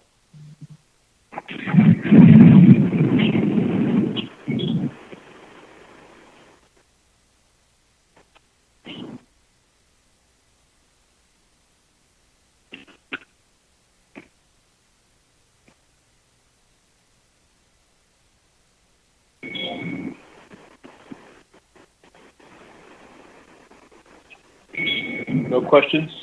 Okay. Ms. Boyd, if you could forward Mr. Toledo some information, or maybe Ms. Benali some information on any data or anything of relevance that you could share just on the Navajo Nation portion of Utah regarding to the COVID pandemic. And what we want to do is share this with our colleagues, this information, and a full report. So if you've already submitted a report, if you could modify, just update it and resubmit it again, if that's okay. Okay, I will do that, Chair. Thank you. I'll be glad to do that and get it to her. Thank you, Ms. Boyne. Thank you for your consistent updates, too. We definitely appreciate it. Appreciate the partnership with Utah Department of Public Safety as well as the Navajo Nation. So thank you very much. Mr. Toledo? You are very welcome. Yes. Any closing remarks, comments? Again, just like to thank, Ms. Boynton and Ms. Schaefer for their reports today. We greatly appreciate that. And again, thank you for allowing us to participate in these calls. We find it very beneficial. And as always, if anyone has any questions or concerns, feel free to contact our office, or if it's related to COVID or emergency management concerns, please reach out to Ms. Boynton as well. And other than that, thank you again for allowing us to present before you. Thank you. Thank you very much. I just want to make a quick comment. Ms. Schaefer, thank you very much for your 22 years of service as an educator on the Navajo Nation. We definitely appreciate your advocacy, of course, your warmth, and you really caring about your job and helping our Navajo students. So I just want to express our gratitude and say thank you. We need, like Honorable Halona did mention, we do need more educators like you. You're very passionate, and especially when it comes to our Navajo children, we definitely appreciate that, and I appreciate that as well. So I just want to say thank you for that. Ms. Boyd, thank you as well again for your report and your continued updates and continued partnership as well. With that, I'm going to go ahead and move on down the agenda. I don't know what item we are on. Excuse me. Hold on one moment.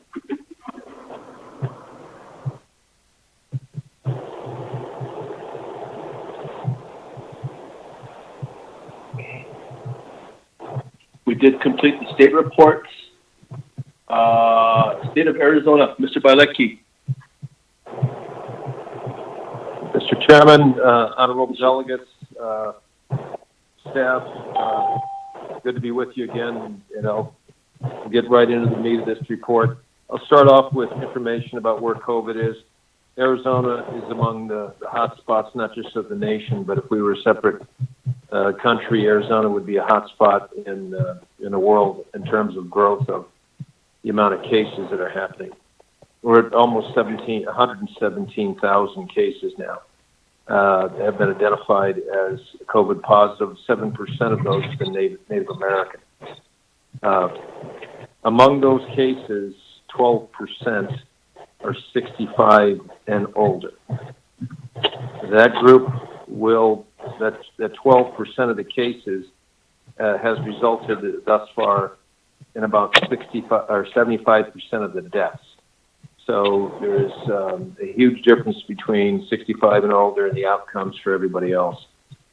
For instance, there's very few deaths 20 to 44. They're a minor portion, but 50% of the cases ID'd have been 20 to 44 years old. The barometer of about where this is going in terms of the impact on the capacity of the system to deal with it. I keep going back to it. It's hospital, inpatient, COVID patients. So the patients that are in hospitals with COVID patients, on May 25th, the amount of beds filled with folks in Arizona was 818. Today, there's 3,443 beds filled with patients. They calibrate right now. I was going to say guesstimate. I'm not sure how accurate it is, but they've only got 11% of the bed space available right now. And what happened about a week and a half ago, I think I reported the last time, is the governor has allowed the hospitals to manage on an emergency basis. And what that really means is the hospitals, if confronted with a limit of bed space, can begin making decisions based on triage, namely who's likely to survive. If you've got, and I used to have to do this on a fire scene. You got a couple of people hurt, you only can handle one. You got to make a quick guess who you think is most survivable. So it potentially starts to get into there. They're opening up and putting in surge tent facilities near some of the major hospitals with the idea that this is going to continue to increase. I hope it slows down. On the schools issue, we're talking in Arizona about, they pushed it back a bit, so your opening date is August 17th. I'm not sure that's going to hold, but that's what they're targeting at this point. There is a plan that's been sent to you all on sort of the options that school districts can do to deliver education. And they are flexible in the sense that they provide for online, for in-class, for hybrid, online, in-class kind of modes, specifying protections with masks and social distancing. So I think there's going to be some creativity. It's going to vary by district. Those school districts are going to be coming up, I think, with their own very specific plans. There is an issue that's starting to emerge, namely, increasingly teachers, some of them, are getting concerned about going into a classroom. And what somebody pointed out is you've got 25% of the teachers in Arizona that currently qualify for a pension. So that could get interesting down the road if you have some. We're already laboring under a shortage of teachers in Arizona. If teachers feel too much risk about going back into the classroom, that could be another challenge to the process. There was an agreement between Education Superintendent Hoffman, head of the Department of Education Arizona, and Governor Ducey on the expenditure of about $300 million from the CARES Act for schools. $200 million of that is going to make up for any shortfalls because of the smaller student count. The formula that currently exists is on the 40th day of the school year. You take account of everybody in the classroom, and that's part of how you get your share of the money, the bigger part of the share, how you get your money from the state. And so they're setting aside $200 million with the assumption there's going to be reductions in the amount of students because parents may not be comfortable having them come back into the classroom. I don't know how they're calculating at this point online participation. I presume that will count for the head count. But there may be a smaller student count. They're trying to make sure that the schools don't get hit with a big shortfall because of that. It's $40 million of this agreement between the superintendent and the governor that's targeted at broadband. And I think this week I'm going to be making phone calls and reaching out to both the governor's office and the superintendent's office and figure out what's the parameters of that money, what's the use of it. One thing I don't know if we have done as a nation or a collective of schools is define sort of in a more specific way what we want for money if we had it to deliver online education to the nation's school and so forth. I don't know how specific we've got on that. There's another $20 million targeted at high school needs, and there's $6 million targeted at a teaching academy, which is to help try to get teachers produced because there is in Arizona been a shortage for a number of years now. So that's what I've got to report on the school situation. In terms of opening the economy and so forth, you've got retail going. There are limits of how many people are supposed to be in retailing. So, I went to Best Buy last week, and you stand in line, and when one person comes out, they send in another person. So they're maintaining a limitation of crowds inside of these stores, and they're requiring masks. They've eliminated now bars and gyms. They've closed those down again. There is at least 24, I think, bars have now sued the state, saying you constitutionally can't tell us we can't open. So that's going to be an interesting decision coming down the road. Restaurants, they allow curbside, outdoor social distancing, but the restaurants now wanted to have for the inside of the restaurants, trying to get a definition of what they can do. And so last week the governor said you can have no more than 50% of your original capacity, and people have to wear masks outside of the immediate process of eating and so forth. So that's generally where that's at.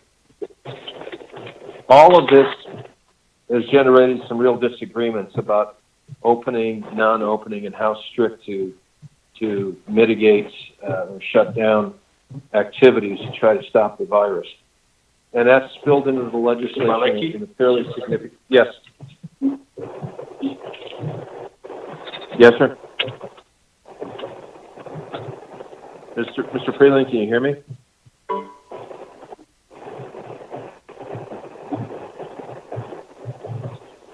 We can still hear you, Mike.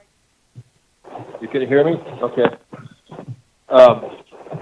So the sort of the tussle over what the state should be doing in terms of restricting activities versus opening things up has spilled into the legislative setting. There's a desire by some conservatives to go into a special session. But part of that session isn't just to deal with the budget issues and the stimulus issues. Part of it is to cut back on the governor's authority to operate under an emergency decree. He's been doing that now for almost 5 months, and they're saying after a certain number of weeks, 4 to 6 weeks, something like that, the governor should have to come back to the legislature and seek an extension of that authority. I don't think the governor's going to buy that in a second, but it complicates the possibility of a special session occurring in the immediate coming weeks. If there is a special session, it'll probably happen after the primary election. So it's not somewhere after that it may happen. There was the issue of gaming compacts with a possibility that during a special session, it might be a venue to try to get the compacts authorized. But I'm not sure that the tribes have everything sewed up between themselves as to what they agreed to in the compact yet. And if we don't get to that's not going to be a real possibility. In terms of the budget, May 20 versus May 19 showed a 40% reduction in collections of May taxes. That being said, they don't have a good handle or a solid prediction on where they see the money going, but they're not overly terrified because between fund sweeps and maybe some of the CARES Act monies and so forth, there is a theory that they can manage the 2021 budget, which starts July 1 here, can manage that without necessarily having to go into a special session to correct the numbers or correct the expenditures immediately in any immediate sense. Also, just to take note, there was some authorization of about $9 million to conduct safe elections, and the governor and Secretary of State Hobbs actually kicked out a video where they both participated in that video, which, to tell you the truth, I never thought I'd see that pretty partisan atmosphere in Arizona. With that, I'll take questions, or Mr. Teller may have the ability to amplify in what he thinks the current status of some of the politics are at the Capitol. Thank you, Mr. Bialecki. Mr. Begay, do you want to add anything real quick before we move on from the state? The only thing that I'll add, thank you, Mr. Chairman, is that on the heels of the discussion on broadband, there's a number of initiatives that the state is spearheading on broadband. I know we've been talking with Delegate Begay. He's requested the state to extend efforts on a smart highway corridor along our I-17, I-40 corridors that extend into northern Arizona to extend onto the nation. Those requests have been extended to both ADOT and the governor's office and the Arizona Commerce Authority. The Arizona Commerce Authority this year did establish the state's own broadband office that is housed within the Arizona Commerce Authority. We've had previous discussions with Karen Ziegler, who works directly with that office as well. But they also additionally stand ready to leverage both state and federal resources as it relates to broadband telecommunications efforts. I think Karen Ziegler in particular in previous reports had stressed the importance that she stands ready to support, even in supporting grant writing, to the extent that she's happy to actually write the grants on behalf of the nation or chapters as well. And so I think that's an opportunity, perhaps in future discussions, we could leverage in addition to the federal resources that currently do exist, especially with USDA, the FCC, and others that do have dollars available currently in the system. But we can go into more details if needed or if there are questions. But there are also efforts with ADOT specifically on right-of-ways that we continue to spearhead and have conversations, because right-of-way, as we discussed in previous reports, continues to be a barrier for the nation. And so in the discussion of broadband extension within a nation, right-of-ways and that right-of-way agreement with the Navajo Nation will be a barrier. And so I think perhaps that's something that we can get ahead of and coordinating those discussions with the state. And in addition to our ongoing internal legal team, I know much of that process of discussions has currently resides within our own Department of Justice as well. Okay. Thank you, Mr. Begay. Appreciate that update. Any comments or questions for the state of Arizona? Real quick, before we go to that, Representative Teller, do you want to add anything?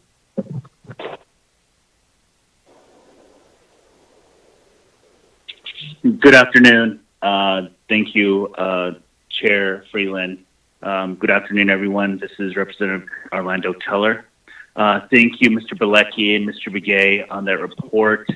I don't know as much as Mr. Bialecki does. So as far as the temperature gauge down in the House, Arizona House of Representatives, the Democrats are looking forward to a potential special session.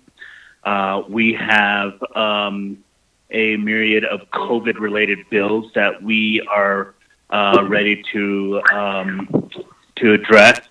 As far as the Indigenous Peoples Caucus, we certainly are looking forward to addressing the needs on tribal nations, particularly in this conversation, Navajo. That would be the transaction privilege tax bills.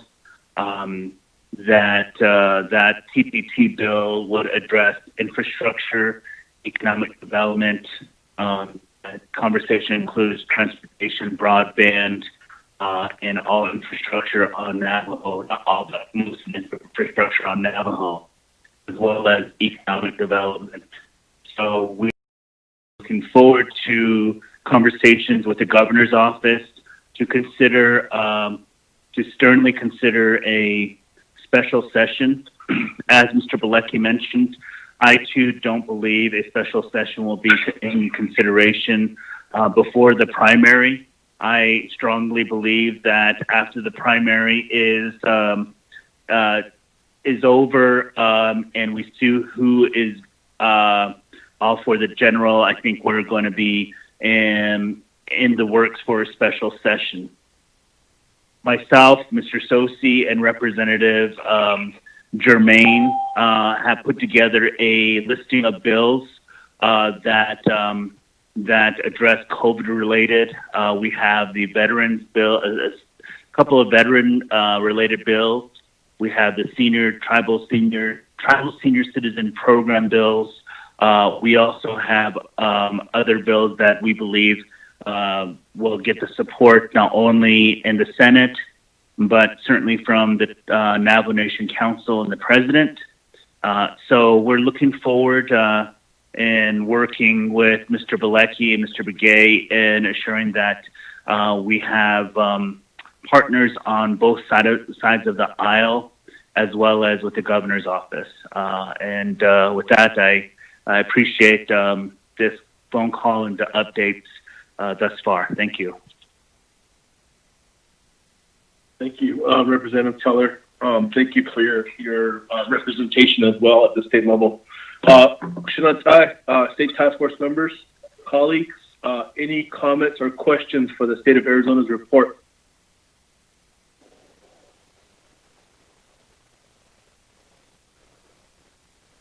Mr. Chairman, this is Mike again. Go right ahead. There's one thing I wanted to mention to you, and I think Mr. Begay's got more contacts at ASU than I do. ASU has come up with a saliva test for COVID, and they are rolling it out. In fact, one of the locations that they're starting with is down at the Ak-Chin Reservation. They can believe they can kick out pretty quickly 10,000 or 100,000 tests for COVID. But if this thing goes to full scale, it's going to make testing easier, quicker, and cheaper.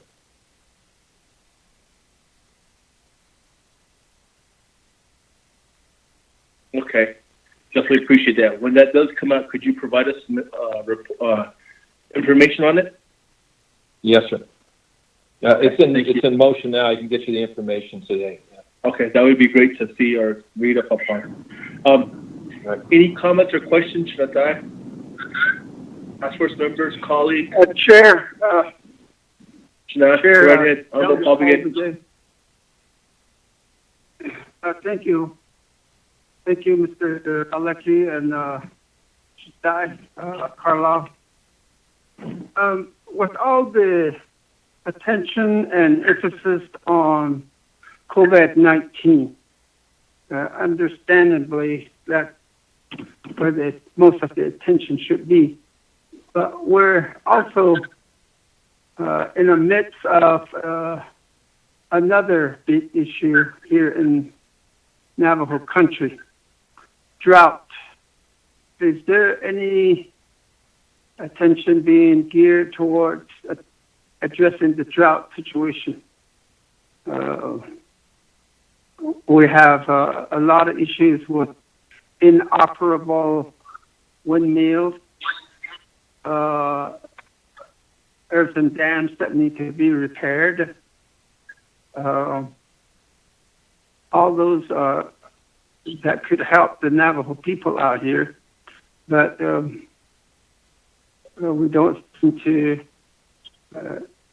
It's come upon us right now, the issue of drought. And of course, a lot of this has to do with addressing also feral horse issues here on the nation. But, you want to pay attention to feeding your animals, your cows, your horses, your sheep, but you can't help but you also have to provide for the feral horse issue. So the whole issue on the drought, I'm just wondering if there was any attention being made in that area.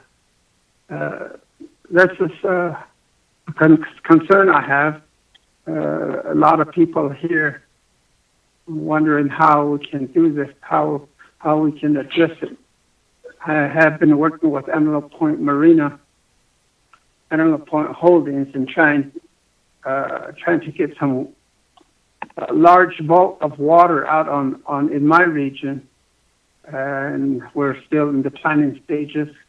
Hopefully, something will happen within the next couple of weeks. Put in a watering point with large tanks of water that hold at least 6,000 gallons. But those are still in the works. Also using those big trucks to replenish the windmill tanks that where the windmills don't work. Those are issues that we're having right now. I keep mentioning also that between Botaway Gap and all the way to Marble Canyon, you have that Highway 89 that runs through there. There is no water source west of Highway 89, and there are many Navajo people that live on the west side of 89, and they own livestock. Their only means of water source is earthen dam. Of course, they're all dried up now, and so you have to haul water for more than 50 miles a day to keep your livestock alive and also for domestic use. So just a lot of issues relating to drought and water needs is what we're facing right now. And it's kind of like an annual issue, but we never seem to address it fully where we don't have to be concerned about it the following year. But it keeps coming up in each year, and we never seem to fully address the drought issue, the water need issue. That's just my concern, Mike and Carlisle. I don't know if you have know of any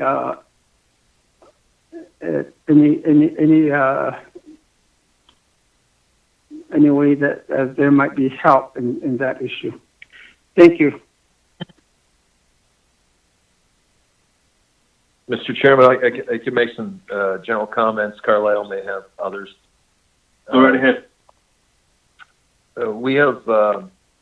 We being Carlisle and I, in particular, have worked for a number of years on water issues, plural. And it's a tragedy that we can't get certain things done.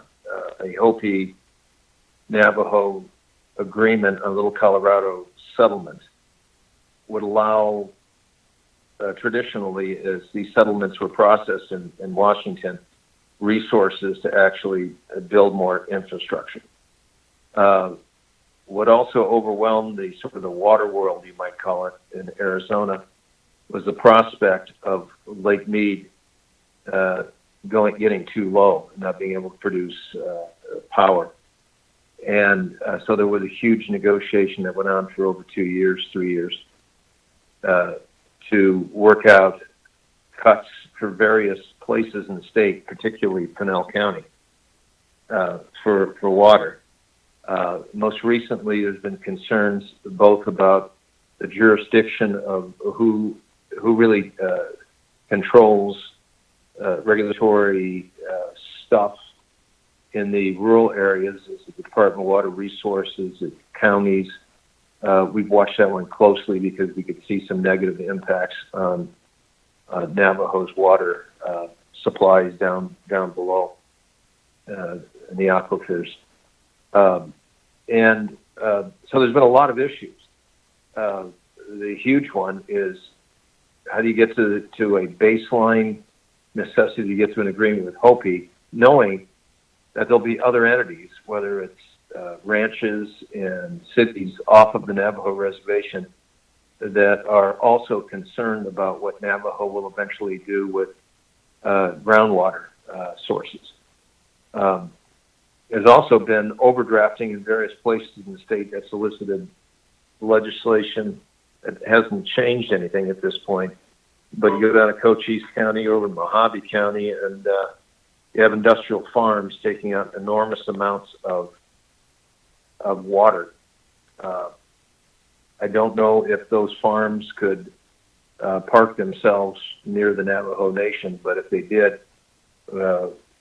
it would be a cause for concern. We've got a lot of water, but these industrialized farms are huge in scope and drafting water.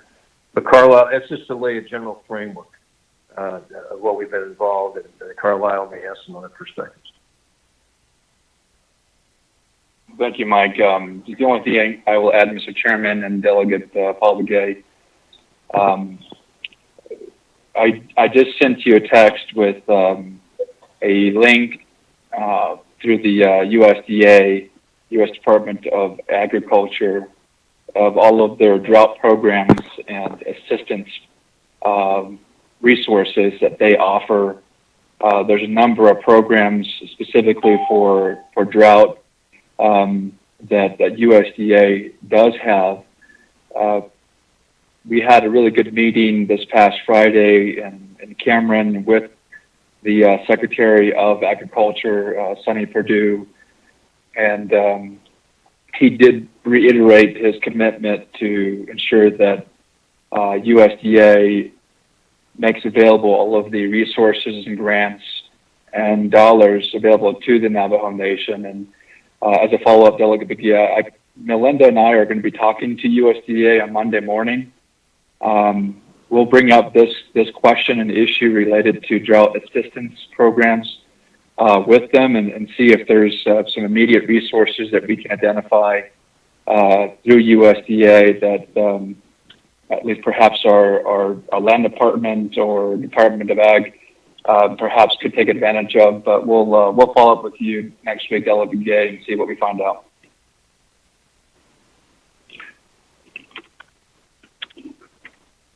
Thank you. Thank you. Appreciate that.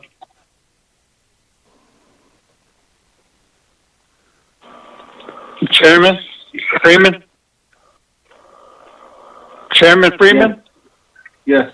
This is Jesse Thompson, Navajo County Supervisor. I was on another telephone conference with District 7, District 5. That's Elmer Brigade, Council Delegate for there. The same issue came up on the water scarcity. And what we have been able to do is work with the City of Holbrook and also with the City of Winslow. And they're open and allowing on-reservation communities to haul water. There's some agreement in place.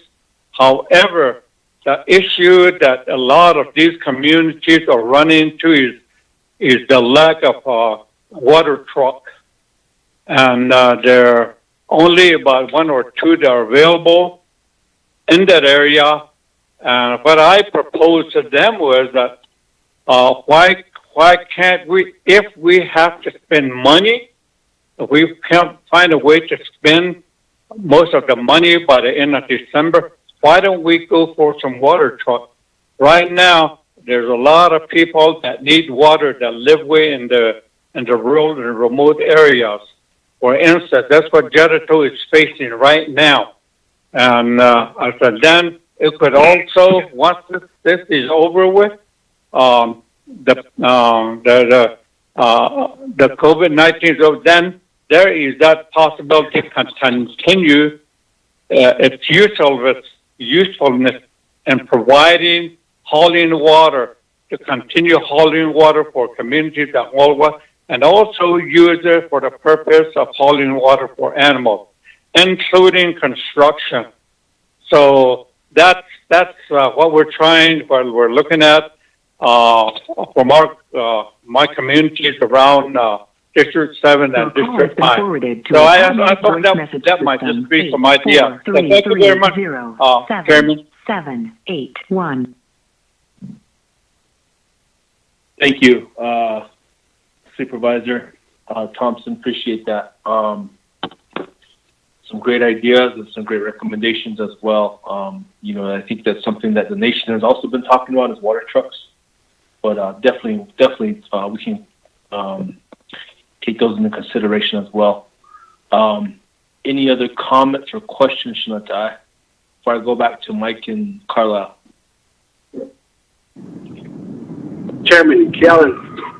Right ahead, Shanatai. Several areas, Mr. Bilecki, Ados, and Celeste, Mr. Gabe, Carlisle. First one, Nikki, the situation with Chinle DES, Department of Economic Security. There's a situation on the MOA agreement. And you saw an email that I got a response back from Department of Justice. And I don't know, Chairman Freeland, how can we help get this situated? Otherwise, the recommendation is that if the Navajo Nation doesn't agree to certain terms, they're going to remove the DES office from off the reservation to maybe the closest one is Winslow, Jeanette. I'm not sure how true that is. So that's one area that I think we got to help get that situated. If there needs to be legislation to be drafted to get things, let me provide me our Department of Justice Legislative Council. And then another situation is that this is within the Chinle chapter.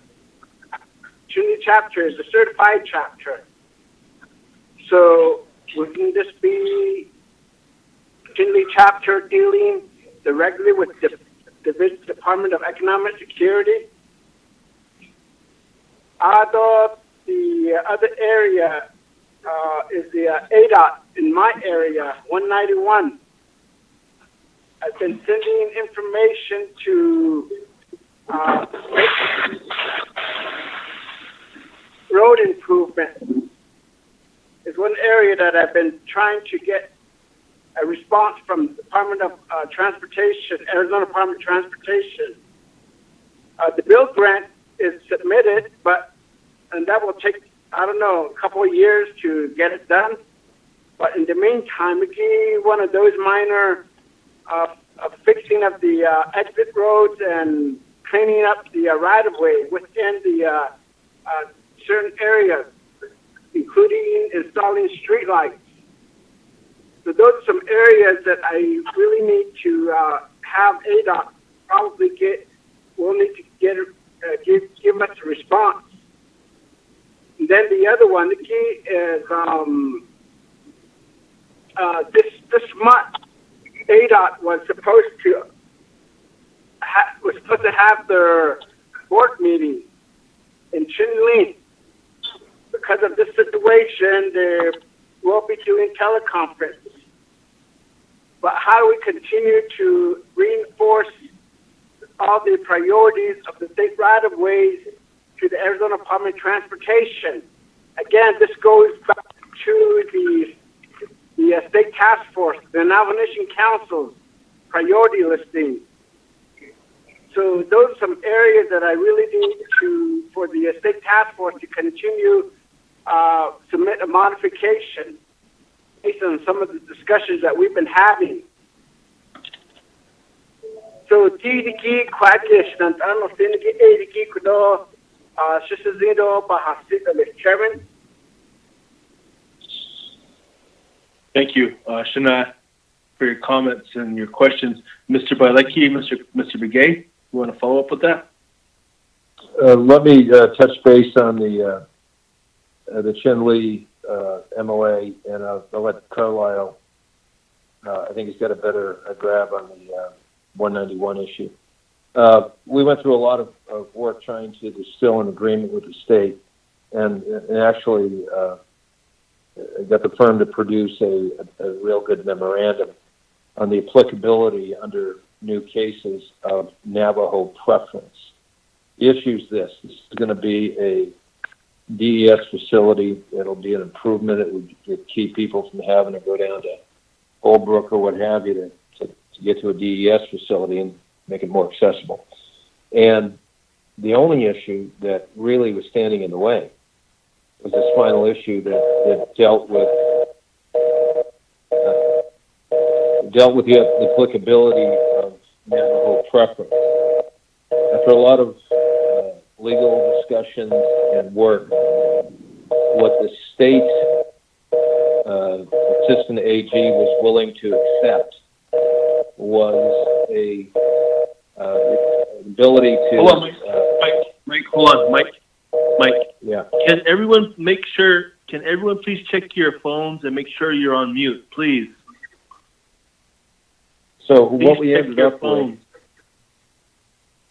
Go right ahead, Mike. Sorry. So what we ended up with was an agreement by the state, or an offer by the state. They would be willing to accept an Indian preference rather than just to a tribe. They felt better legally, and they felt better legally moving in that kind of mode. So they didn't go the full distance, say we accept Navajo preference for hiring. They were willing to accept Indian preference for hiring, and apparently that didn't pass muster with our own, I believe it was DOJ. And so it's just been left there ever since. The money is going to vanish at some point here because we haven't used it in so many years. It's got to be 3-4 years now. The reality is this is a legal issue. It's not a practical one. They said that in the history of having DES operate on Navajo in what is now substandard building, there was one person that was not Navajo that was ever hired there, and that was the person that was originally assigned to the place to help open it up. And they found plenty of qualified Navajo personnel after that. And they thought that was beneficial to dealing with the folks that are coming through the door. And so this is now a problem really between lawyers, and we tried to build a legal case the best we can. I don't know if it's a case anybody could sue on, but we were trying to convince them to just accept Navajo preference.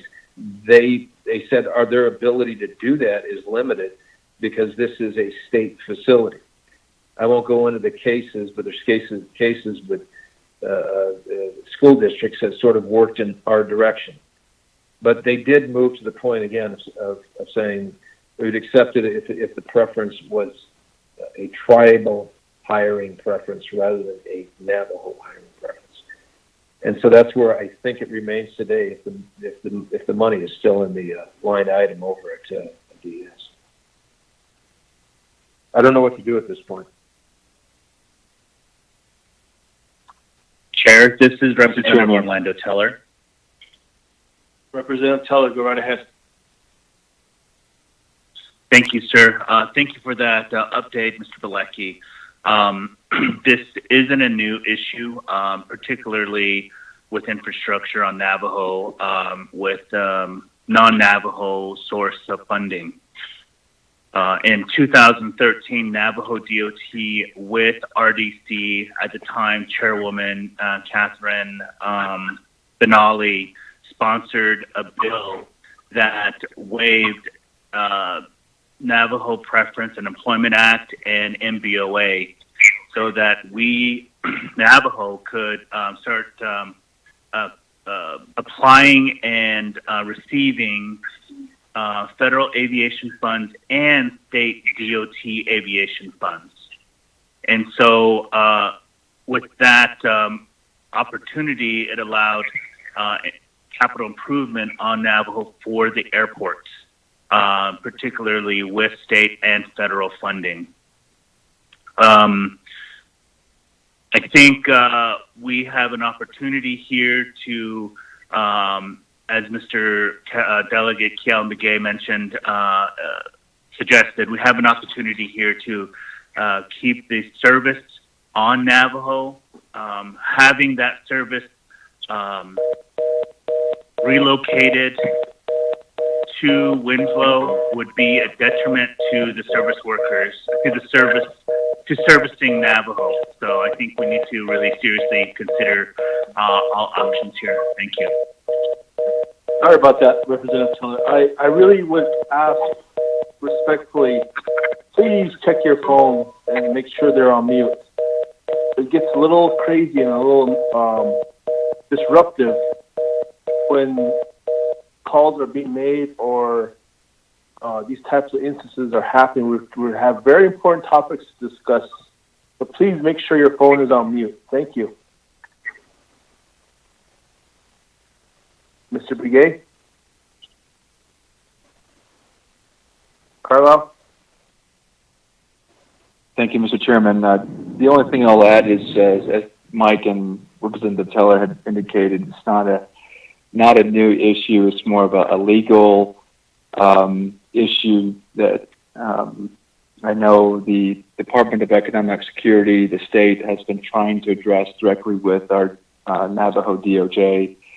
I think the urgency here is that there is a real concern that we will lose that funding and lose that building. I'll forward to Angelita the client profile for this particular building and their service territory, the amount of services and benefits that they deploy for the entire central agency of the Navajo Nation will give you just an indication of the severity of what we will lose if there's not a solution sought sooner than later. So I think it may be something that, Mr. Chairman, perhaps in the future State Affairs Task Force subcommittee meetings, we could request to add to the agenda. We could bring DES to the table, and perhaps we bring DOJ to the table to see where there are remaining questions or barriers that need to be addressed. On the issue of Highway 191, Delegate Begay had mentioned the build grant was submitted, resubmitted last year. We received almost a perfect score in last year's application. Based on our discussions, and Delegate Begay was there in some of the discussions with the U.S. Department of Transportation. We have a really, really good chance of getting that project awarded this year. And this current cycle of dollars that are available for this particular program. And so I think we feel very confident that things look good. We were able to secure state and federal letters of support, and local letters of support, both from the chapter and from the nation. So they anticipate making an announcement likely in mid-August, and we'll keep you in the council abreast of that progress moving forward. Thank you, Mr. Begay. Ms. Blazowski? Hold on, Shana. Are you still on the line?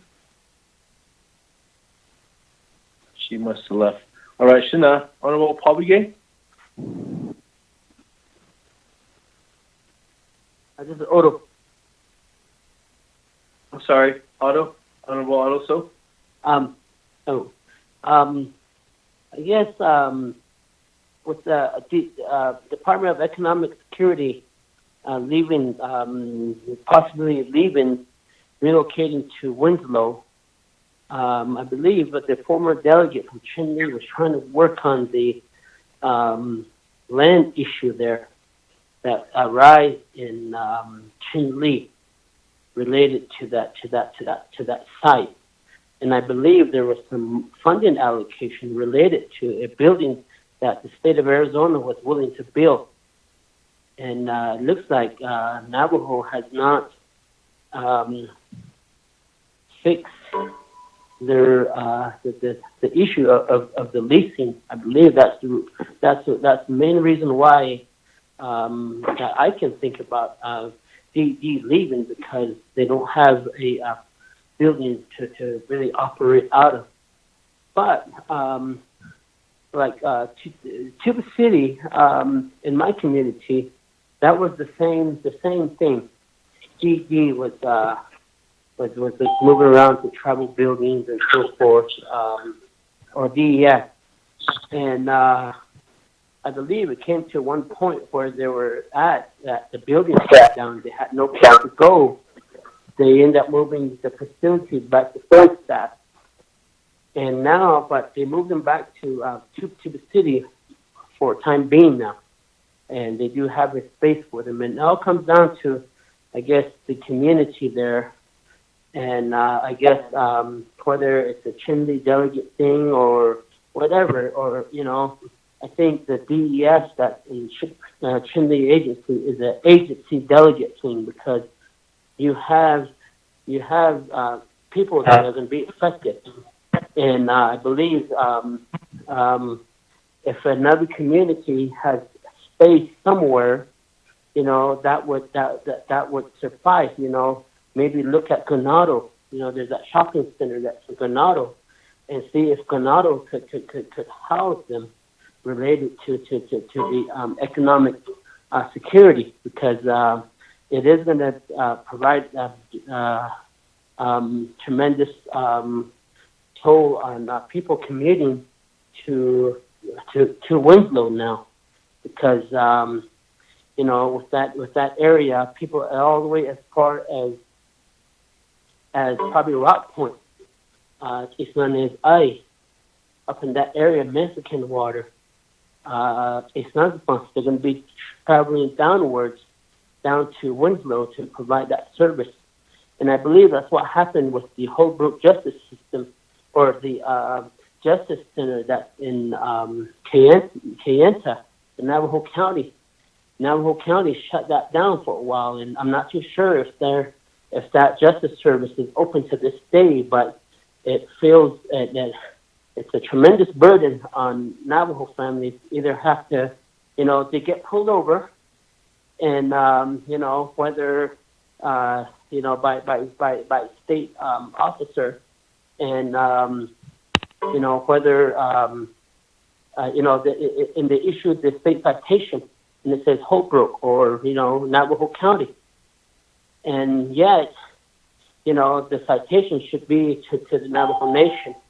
And that's where the counties really do not have that jurisdiction. And that's the reason why you have a lot of the Navajo cases being thrown out when the state official or highway patrol issues a citation. And I actually fell through one of those cracks there many years ago. Had a citation by Navajo County, or within Navajo County. It was a sheriff that issued me a citation, and it was strictly on Navajo, but I had to report to Holbrook. So through the whole thing, judgment was still ruled against me, saying, no, you know, you still have to pay the fine. You know, I did, but it came down to that, you know, this is Navajo jurisdiction that you're on, and there is the cross-deputization requires the fines to be paid to Navajo, not to the state, not to the county or to the state.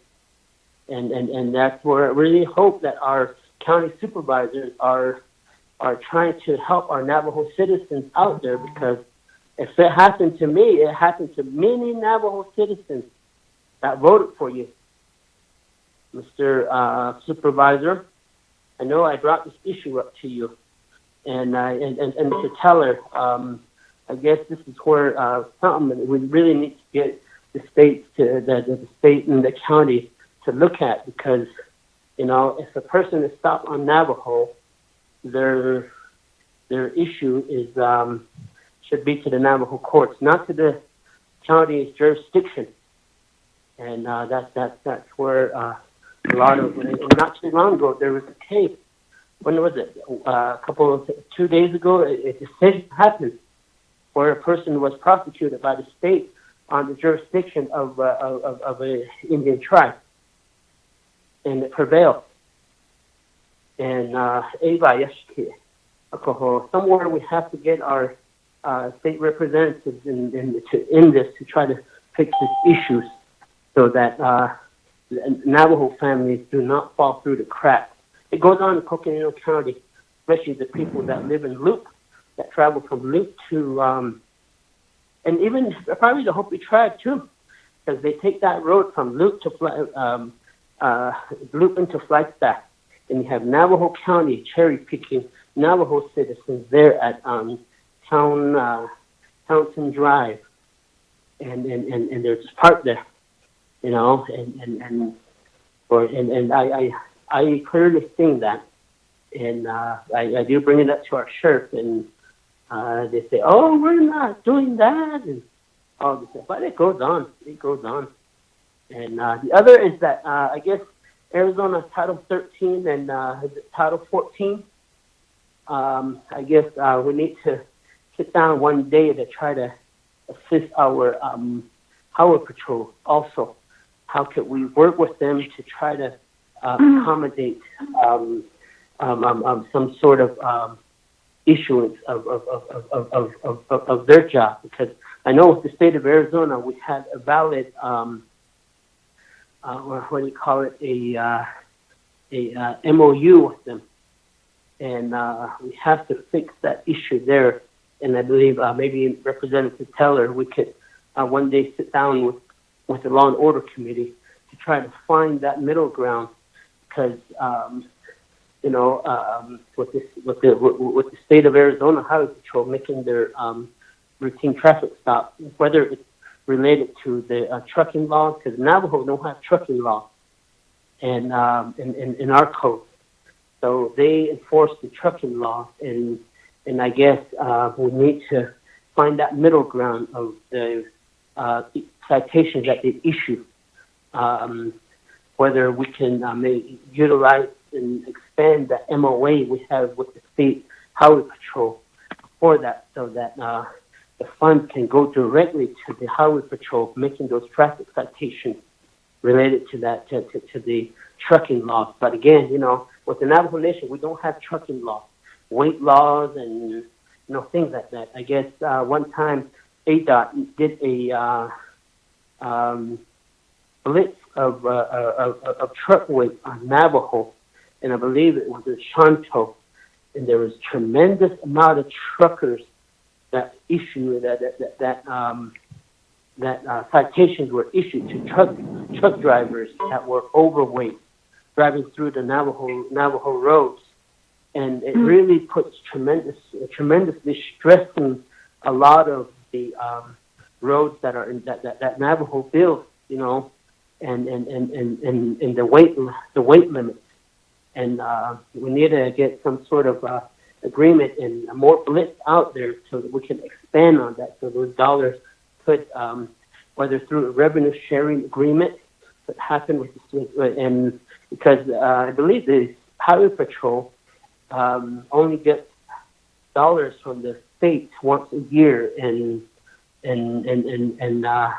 but if we could expand that to get some of those, utilize that as a revenue sharing agreement with the state Highway Patrol, so that they can take care of the trucking laws on Navajo. That's all. Thank you. Thank you, Honorable Sofiala Sago.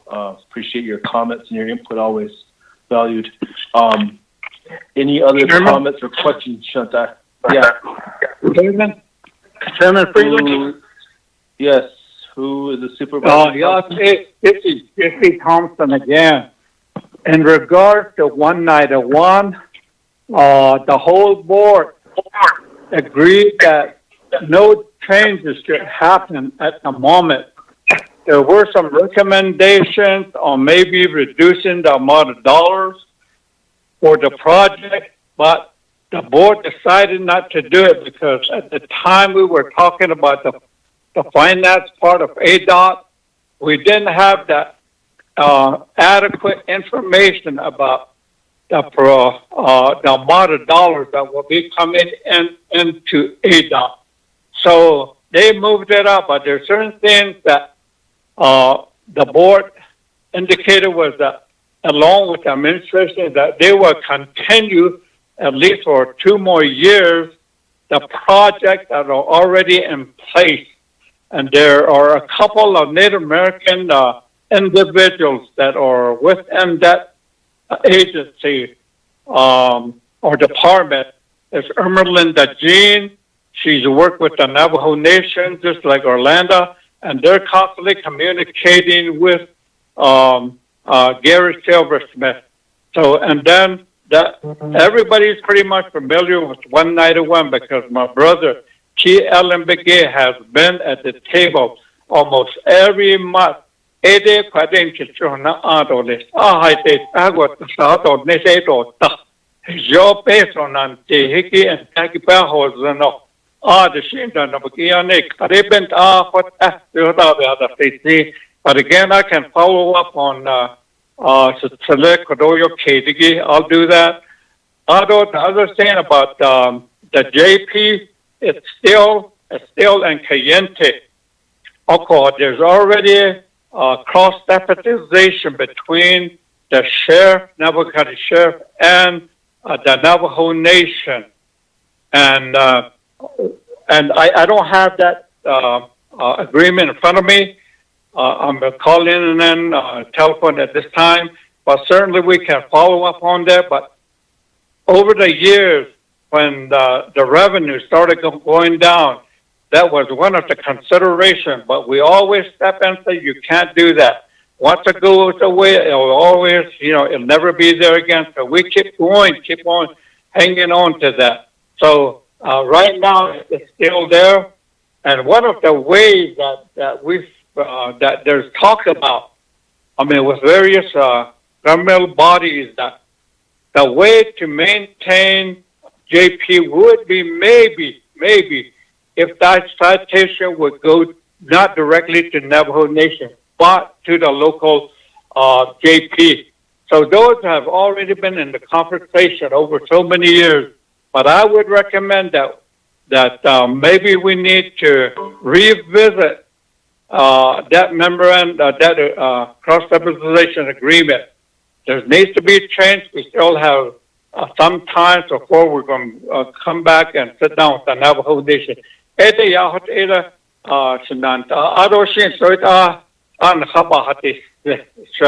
Jack and I, Asian story, Abahanati, Quahot Nahot, Chairman Freeman, Thank you, Supervisor Thompson, Hidden Tago. Shana, Honorable Kialan Begay. Chairman, quickly. Mr. Thompson, the thousand Chief brother, the one area that the Navajo Nation needs to continue to make corrections or make an agreement, each of the state right-of-way on the Navajo Nation. Similar situation with the TES term limit or duration. Only certain years. Yeah, the duration. They only are allowed to make an agreement. The Department of Arizona Department of Transportation. So there was a letter exchange between NDOT and then DOJ and then Arizona Department of Transportation. So what they're saying is that if there's a limit, numbers of years in the agreement and the right-of-way, usually we really don't have, are not eligible for a lot of funding to maintain or have new construction on these right-of-way in any areas, including Navajo, that we don't need now.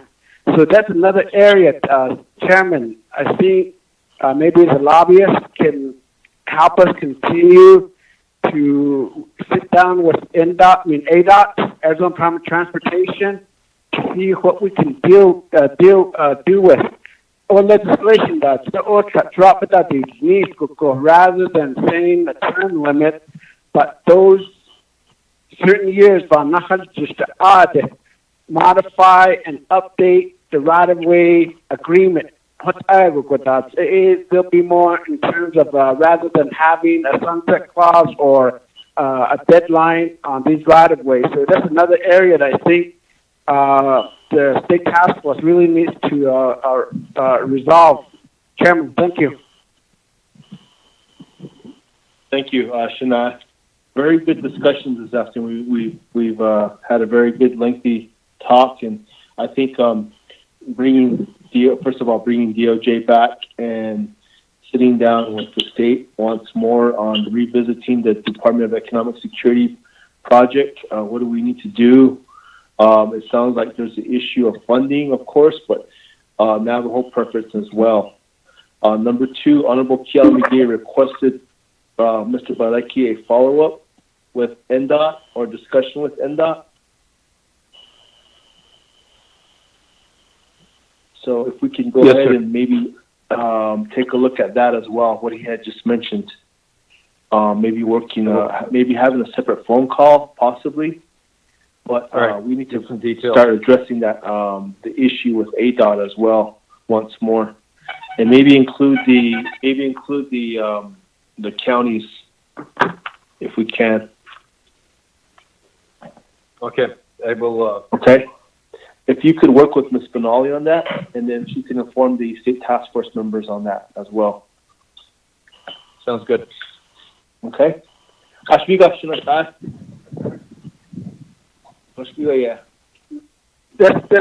Thank you. Okay. All right. Like they say in New Mexico, bueno.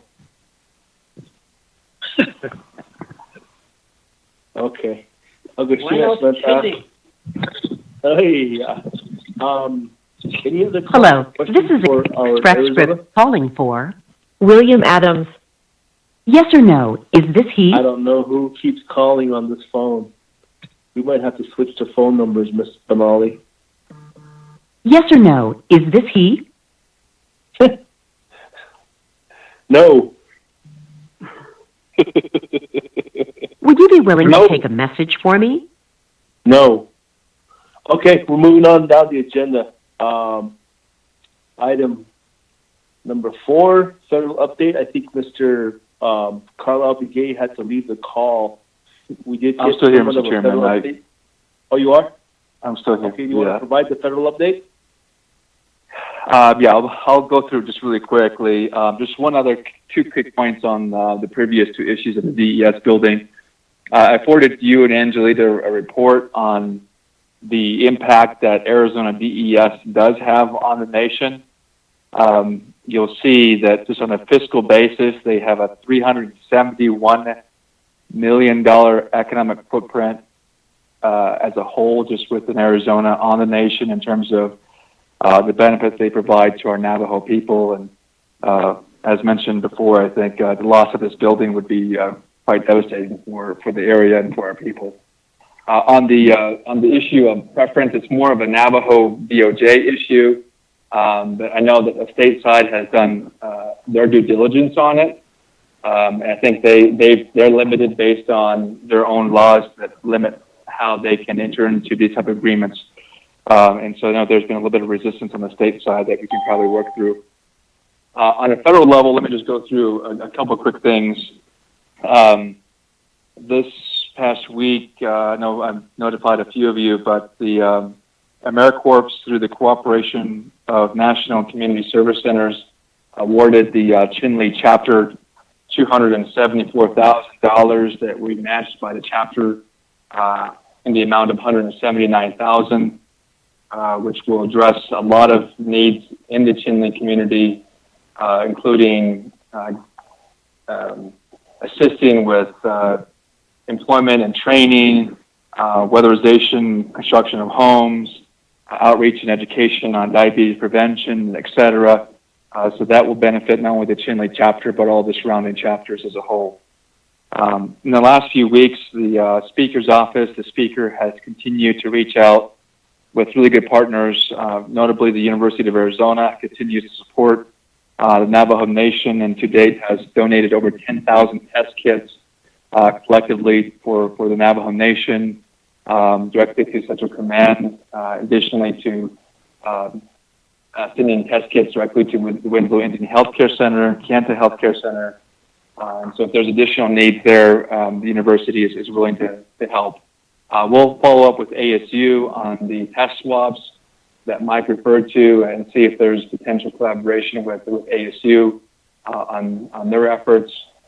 We are also finalizing an agreement with United Healthcare of Arizona. They have agreed to donate 8,000 test kits to the Navajo Nation, in addition to contributing their organizational support and resources directly. And that agreement and donation agreement is with our chief legal counsel currently and been reviewed. They hope to be on the ground on Navajo with their support staff and their volunteers within the next 3 weeks, and ideally they sort of shot for the end of July as a good deadline for them to be on the nation and assisting in parallel with our COVID-19 efforts.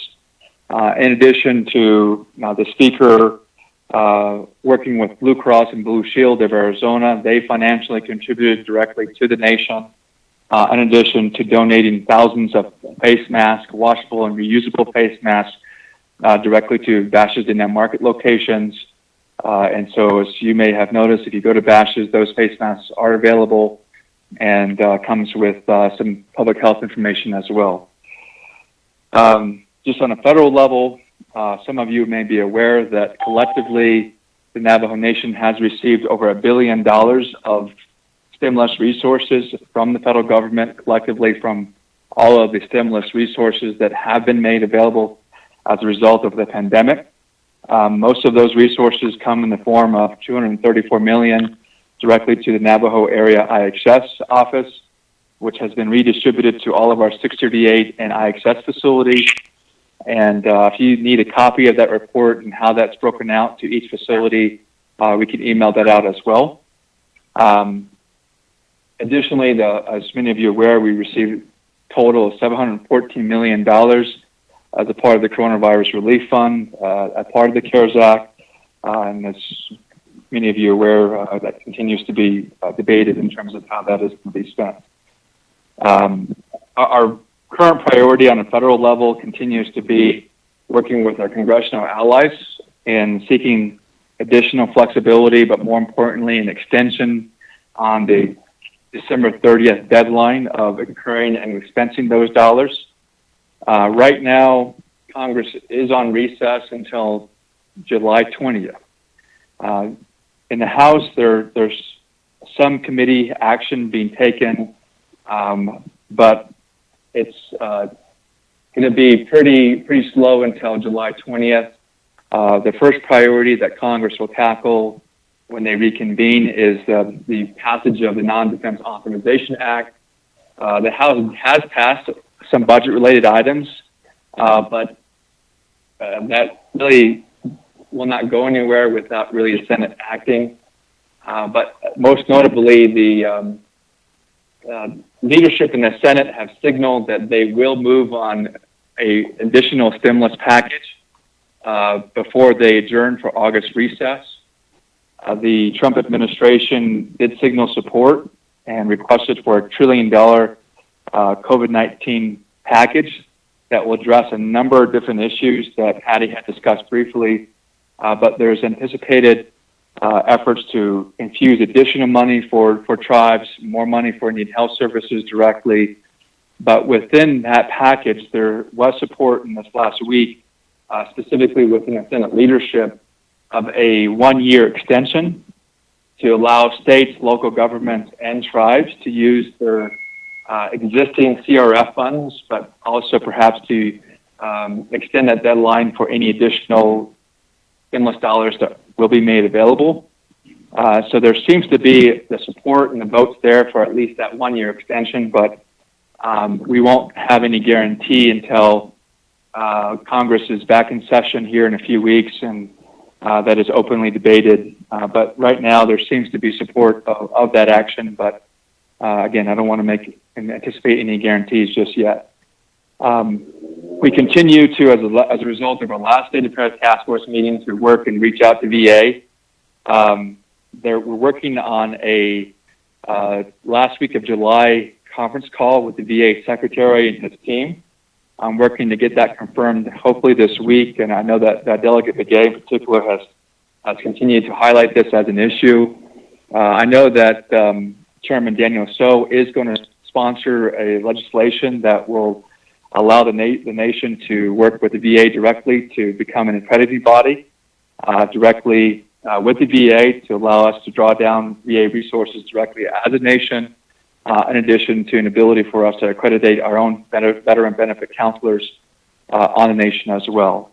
But, Mr. Chairman, I'll end my report there and happy to answer any questions. Thank you, Mr. Begay. Any comments or questions, State Task Force members or colleagues, regarding the federal report? Chairman Kelly. Go right ahead, Shana. One other area, though, at the federal level,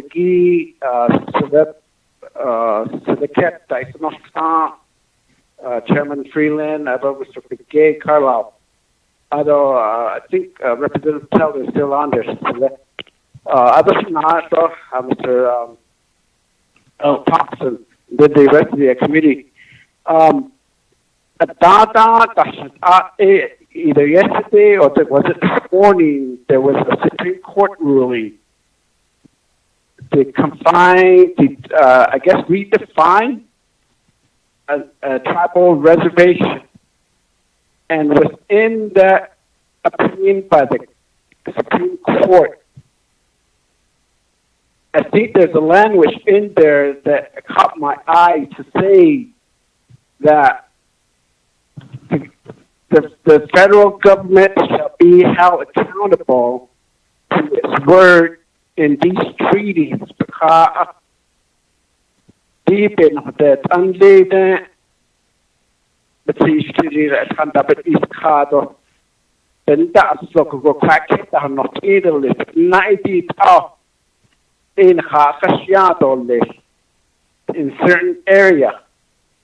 A cocoa what's the big benefit that the Navajo Nation will begin to start make a stand to the federal government rather than like the other day, Resource Development Committee with NAPI. We only approved a certain or limited amount of funding through 38 contracts. There's a whole lot of money of 638 contracts, especially through public safety, Kodosh Brothers, Super Fellows, and Mr. Otto Show. How important is that particular ruling? I'm sorry, the person you were trying to reach has a voicemail box that has not been set up yet. Please try your call again later. Goodbye. Goodbye. Well, strategy. And I know this is a political season at the state, federal, and presidential level. What's a good chance that the Navajo Nation representation is able to chair one of the oversight committee, either on the House, if not on the Senate side. So these are the areas I believe that the Navajo Nation really needs to start making a position at the state level and federal level.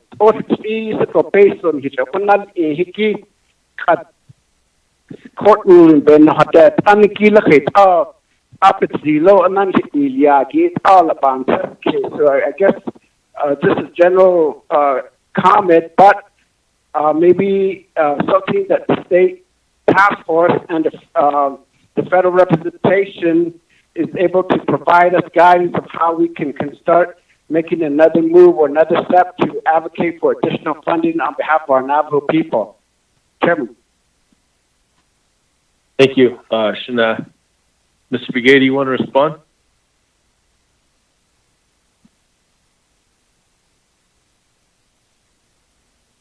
Mr. Begay? Carlisle? Hey, Mr. Chairman. Sorry, I'm going to meeting. I'll follow up with Delegate Begay. I was listening to all of his points that he was making, and Delegate Begay, I'll reach out to you on Monday to see what other areas that we can work on to address some of those recommendations and concerns. And then I think Belinda and I are trying to work through a handful of those issues.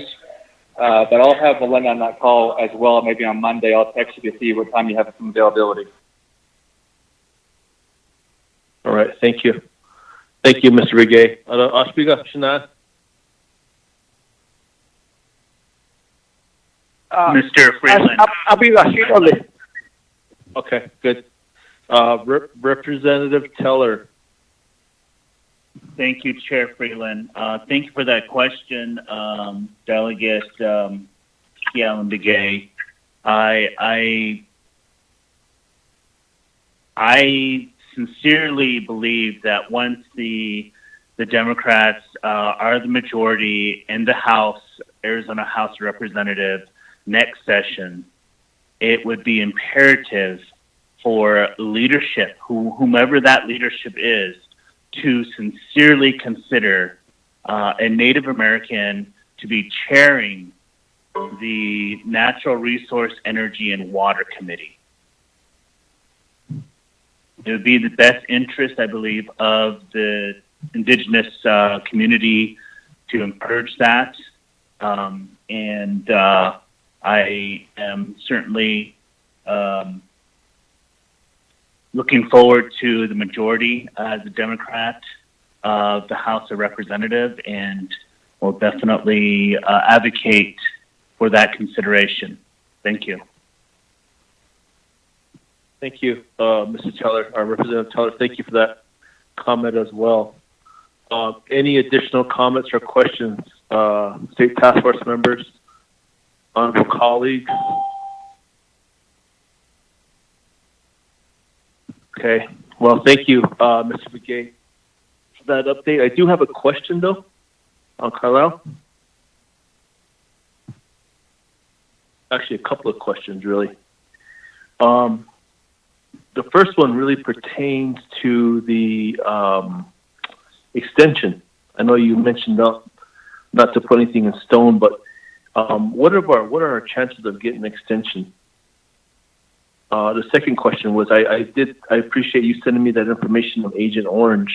I was with a couple of my veterans commanders yesterday out of White Rock and Lake Valley, and one of our veterans is suffering from Agent Orange syndrome, and had asked me, of course he's getting the disability, but is there anything else that he could get help through recouping or dealing with his Agent Orange situation? Vietnam veterans are really have so much appreciation and respect and gratitude for all of our veterans, and including our older brother, Honorable Kelly McGay. But when you hear it coming directly from one of your constituents, one of your veterans, it really hits home. And it's like that we want to do everything we can to help them. And, dealing with Agent Orange I can't imagine what it's like. But what can we do, or how can we work with the VA to start addressing more of these situations with Agent Orange? And we also have to consider PTSD as well. PTSD is very, very common and highly attributed to a lot of our Navajo veterans coming back back to the nation, and they are suffering from PTSD as well. So I think we really need to pay attention to that and give them the resources and give them the help that they solely and truly deserve. And I just wanted to bring that up as well. What do we need to do to start talking about Agent Orange again? Or what do we need to do to start talking about PTSD again to help our veterans? So, Edia, Mr. Begay, you want to respond before we move on? Are you still on the line? Chairman Kellen. Go ahead, Shana. Well, I guess it's worth the approach. And I don't know if you've seen my or letter to all the Navajo Nation delegation at DC level. All the 8 U.S. senators and several, I think 12 or 15 House of Representatives that represent the Navajo Nation and in Congress. I challenged them to sponsor a bill to introduce a bill to have direct service to Navajo, and this is some of the particular reasons. That hacking is a lot of it, but on the store list, as of today, I have not received any response except for staff saying that we received your letter and we'll get back with you.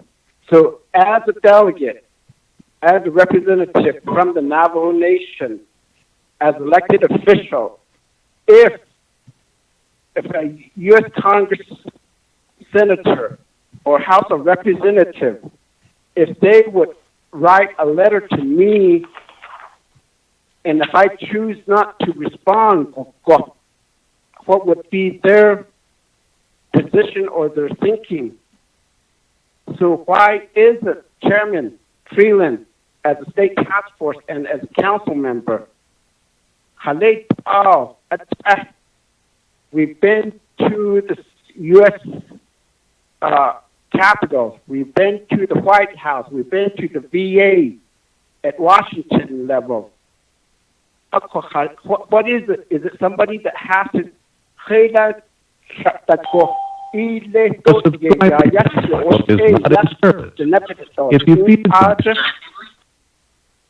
so that's really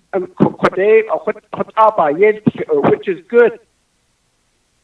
I mean, how much more of an evidence does our delegation in Congress needs to understand the need? And maybe this is a good opportunity to really modify. I don't know if that's a good thing. Dana Bayed, the Gallup Indian ISS Hospital, could there also be an inclusive part of a VA hospital to be a portion to be constructed with that ISS in Gallup? So, I just want to be on record, and I want to continue to express that particular issue because there's the Navajo Nation Council resolution requesting the United States government to provide direct service to the Navajo veterans. Unless if there needs to be a modification in that particular resolution, or somebody other than a veteran. See, that's another thing.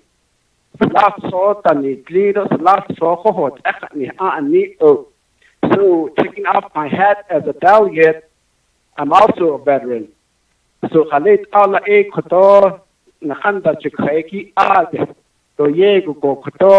and I feel bad about it. Why isn't it they're not responding? We elect them. I participated in the election. I'm not going to go as far as who I voted for, but we elect them. Orange and every other area. The Veterans Direct Service.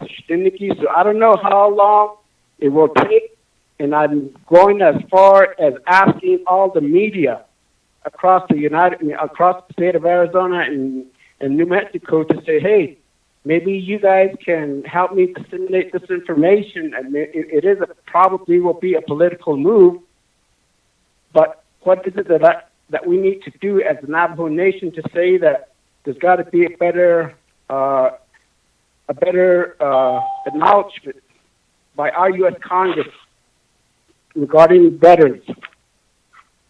So that will be just a statement of this, Mr. Chair. Thank you. Thank you, Shana. I appreciate that. Is Hope McDonald Lone Tree on the line?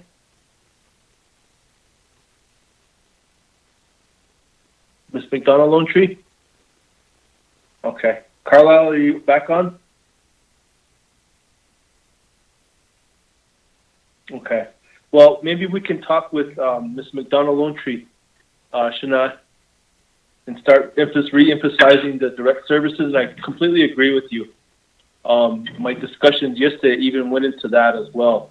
Why are we having to travel to Albuquerque, and why are we?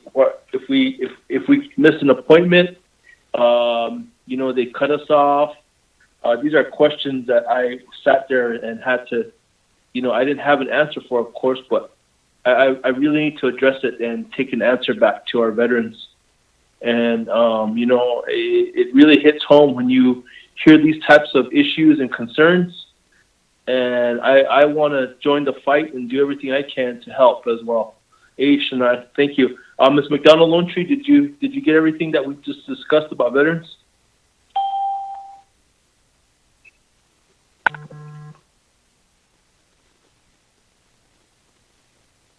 Okay. All right. With that, I'm going to go ahead and say. Sherilyn Yazzie, I'm on the keynote. Okay, you're taking notes, Sherilyn? Yes, if you could I share am, that, sir. If you could share that with Ms. McDonald-Lonetree and had a very good talk with our agency commander, Mr. Tolf, as well about this yesterday. So really appreciate that. We actually sat outside the chapter house at White Rock and talked about it. So definitely appreciate that. With that, Shanata, we'll definitely do some follow-up, brother, and I'd like to talk to you more about it as well off the record, and we'll move forward together with it on the VA and try to get an answer for you on your letters. I think that's a real important point. With that, Shanata, I'm going to go ahead and move on the agenda. Item 6, new business, there's none. Item 7, old business, there's none. Comes to item 8, which is the close of our meeting. Ms. Benali, are you still on the line? Yes, I am. We probably need a motion in a second to read the report. Yeah, let's do that real quick. I was going to mention that. Before we move on to closing of the meeting, I'll take a couple steps back. We need to go ahead and make a motion to accept all the reports. To accept today's reports, and then a second, and we'll go ahead and put a vote on it, and then I'll move on to item 7. I heard a motion from Honorable Kialmige. Second, Who was the second? I'm sorry. Alona. Halona. Okay. Honorable Halona, second. Also, Chair, Sherilyn, if you could give me a copy of that notes on the veterans deal. I got kicked off and I couldn't get back on for a while. I missed most of that discussion. So if I can get some notes from you, I appreciate it. I think if we come together, as unison and really make some noise again, I think we'll get the attention of our congressional delegation, especially with our veterans issues. This Agent Orange stuff, I think I hate to say this, but it seems like a lot of our veterans, our Vietnam veterans especially, this issue has been forgotten, and I don't want it to be forgotten, especially after what I heard yesterday and what was expressed to me, and I'm up for it. So we need to come together and we'll meet about this, Shanata. Ms. Benali, do you want to go ahead and call for the vote on acceptance of the reports then? Okay, I have a motion by. Yeah, go ahead. Okay. I'm sorry. And second by Delegate Pernell Halona. Okay. Vice Chair, Delegate Paul Begay, how do you vote?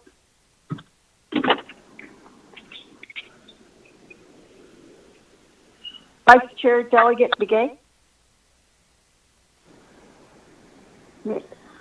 Delegate Kealan Begay? Delegate Kealan Jr. votes green. Accepting the reports. Okay, Delegate Kealan Begay votes green. Delegate Pernell Halona? Halona votes green. Okay, Delegate Pernell Halona votes green. Delegate Herman Daniel? Daniel is green. Thank you. Delegate Herman Daniels votes green. Delegate Sterling So? I vote green. Delegate So votes green. Delegate Paul Begay? Paul Begay votes green. Thank you. Mr. Chair, you have 5 members voting green to accepting the report, and the chair not voting.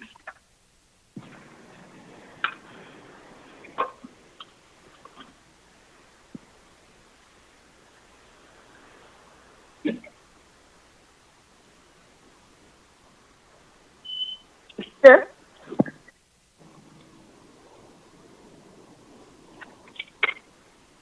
Vice Chair Papagay, I believe our chair having technical difficulties in the meeting.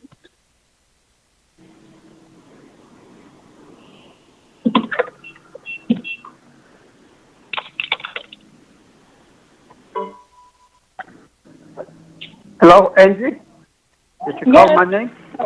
Yes, Vice Chair Papagay, I believe that Chair Freeland might be having technical difficulties. He's not on the line.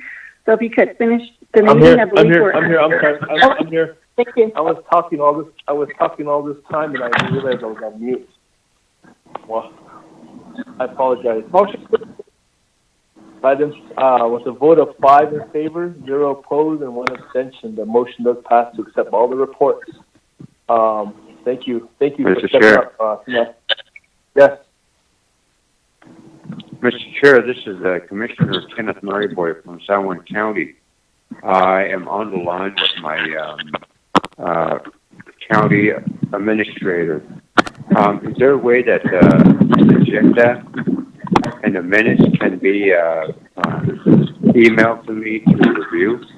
I wasn't aware of this meeting until recently.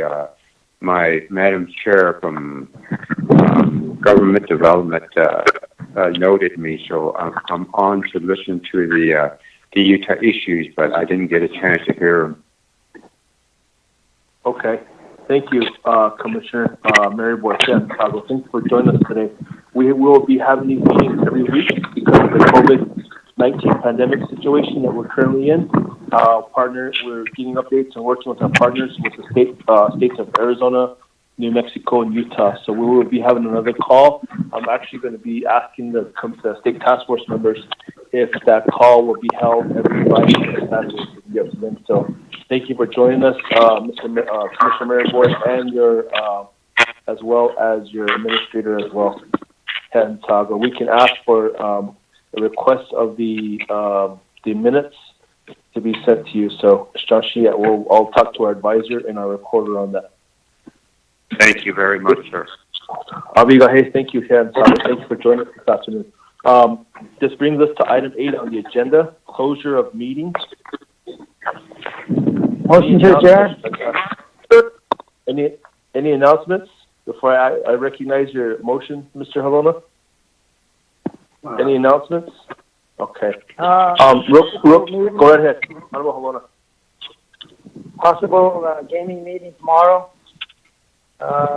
We still haven't got it nailed down, but it was supposed to be in the afternoon, 1 o'clock, then they cut it back to 3 o'clock, hopefully. So that's what I have. Okay. Make sure you put all your money on black. Any other announcements, Shanata? Damn it, no. Okay. Shanata, just a quick question for all the state task force members. Does Friday work okay for everyone at 1 o'clock? Or would you rather have it on Saturday? Friday, sir. Friday? I know a lot of us still watch cartoons. Like Honorable Halona.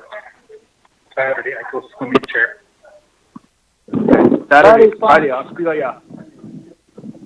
Friday's fine for me too. I'm at either one Saturday. Okay. Yep. Friday okay. at 1 p.m. Okay, Friday at 1 p.m. We were on this call for almost 4 hours today. Thank you very much, Ken, with State Task Force members of Senegi. We really appreciate all of your input, your concerns, your questions, and your comments, as well as all of our presenters, our state partners, everyone that was on this call, staff. Thank you We can't express enough thank you to our staff as well for your support. Definitely appreciate that. With that, I'm going to go ahead and recognize, ask for an adjournment. Motion to adjourn.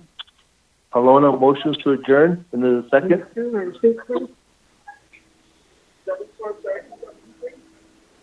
A second? How much? Yeah. Thank you. A second to adjourn? Motion? Like my chapter president of White Rock says, second motion.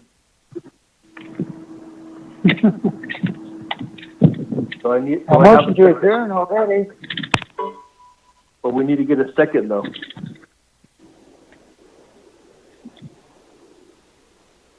Sounds like everybody already left.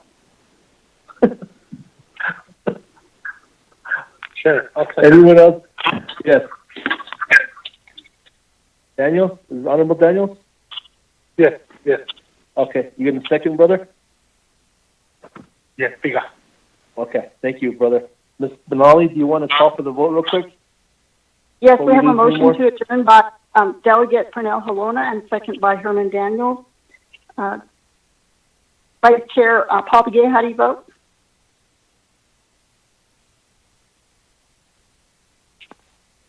Delegate Key Allen Begay? Delegate Key Allen votes green. Delegate Halona votes green. Thank you. Delegate Pernell Halona votes green. Delegate Herman Daniels? I vote in favor. Delegate Herman Daniels votes green. Delegate Charlene So?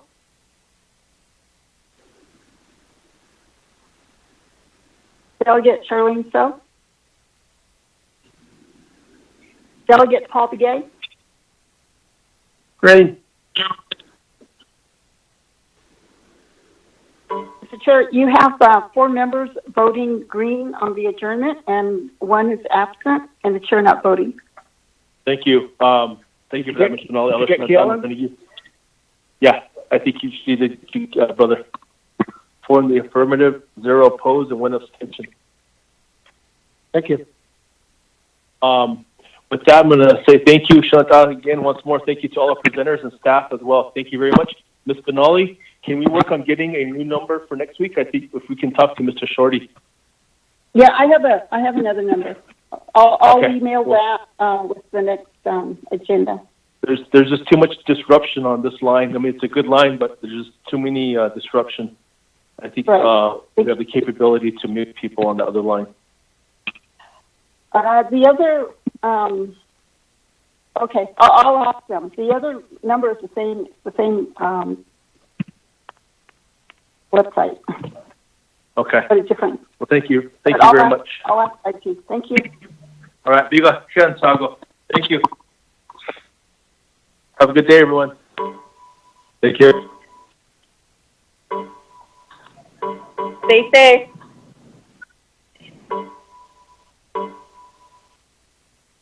Wear your mask. Wash your hands.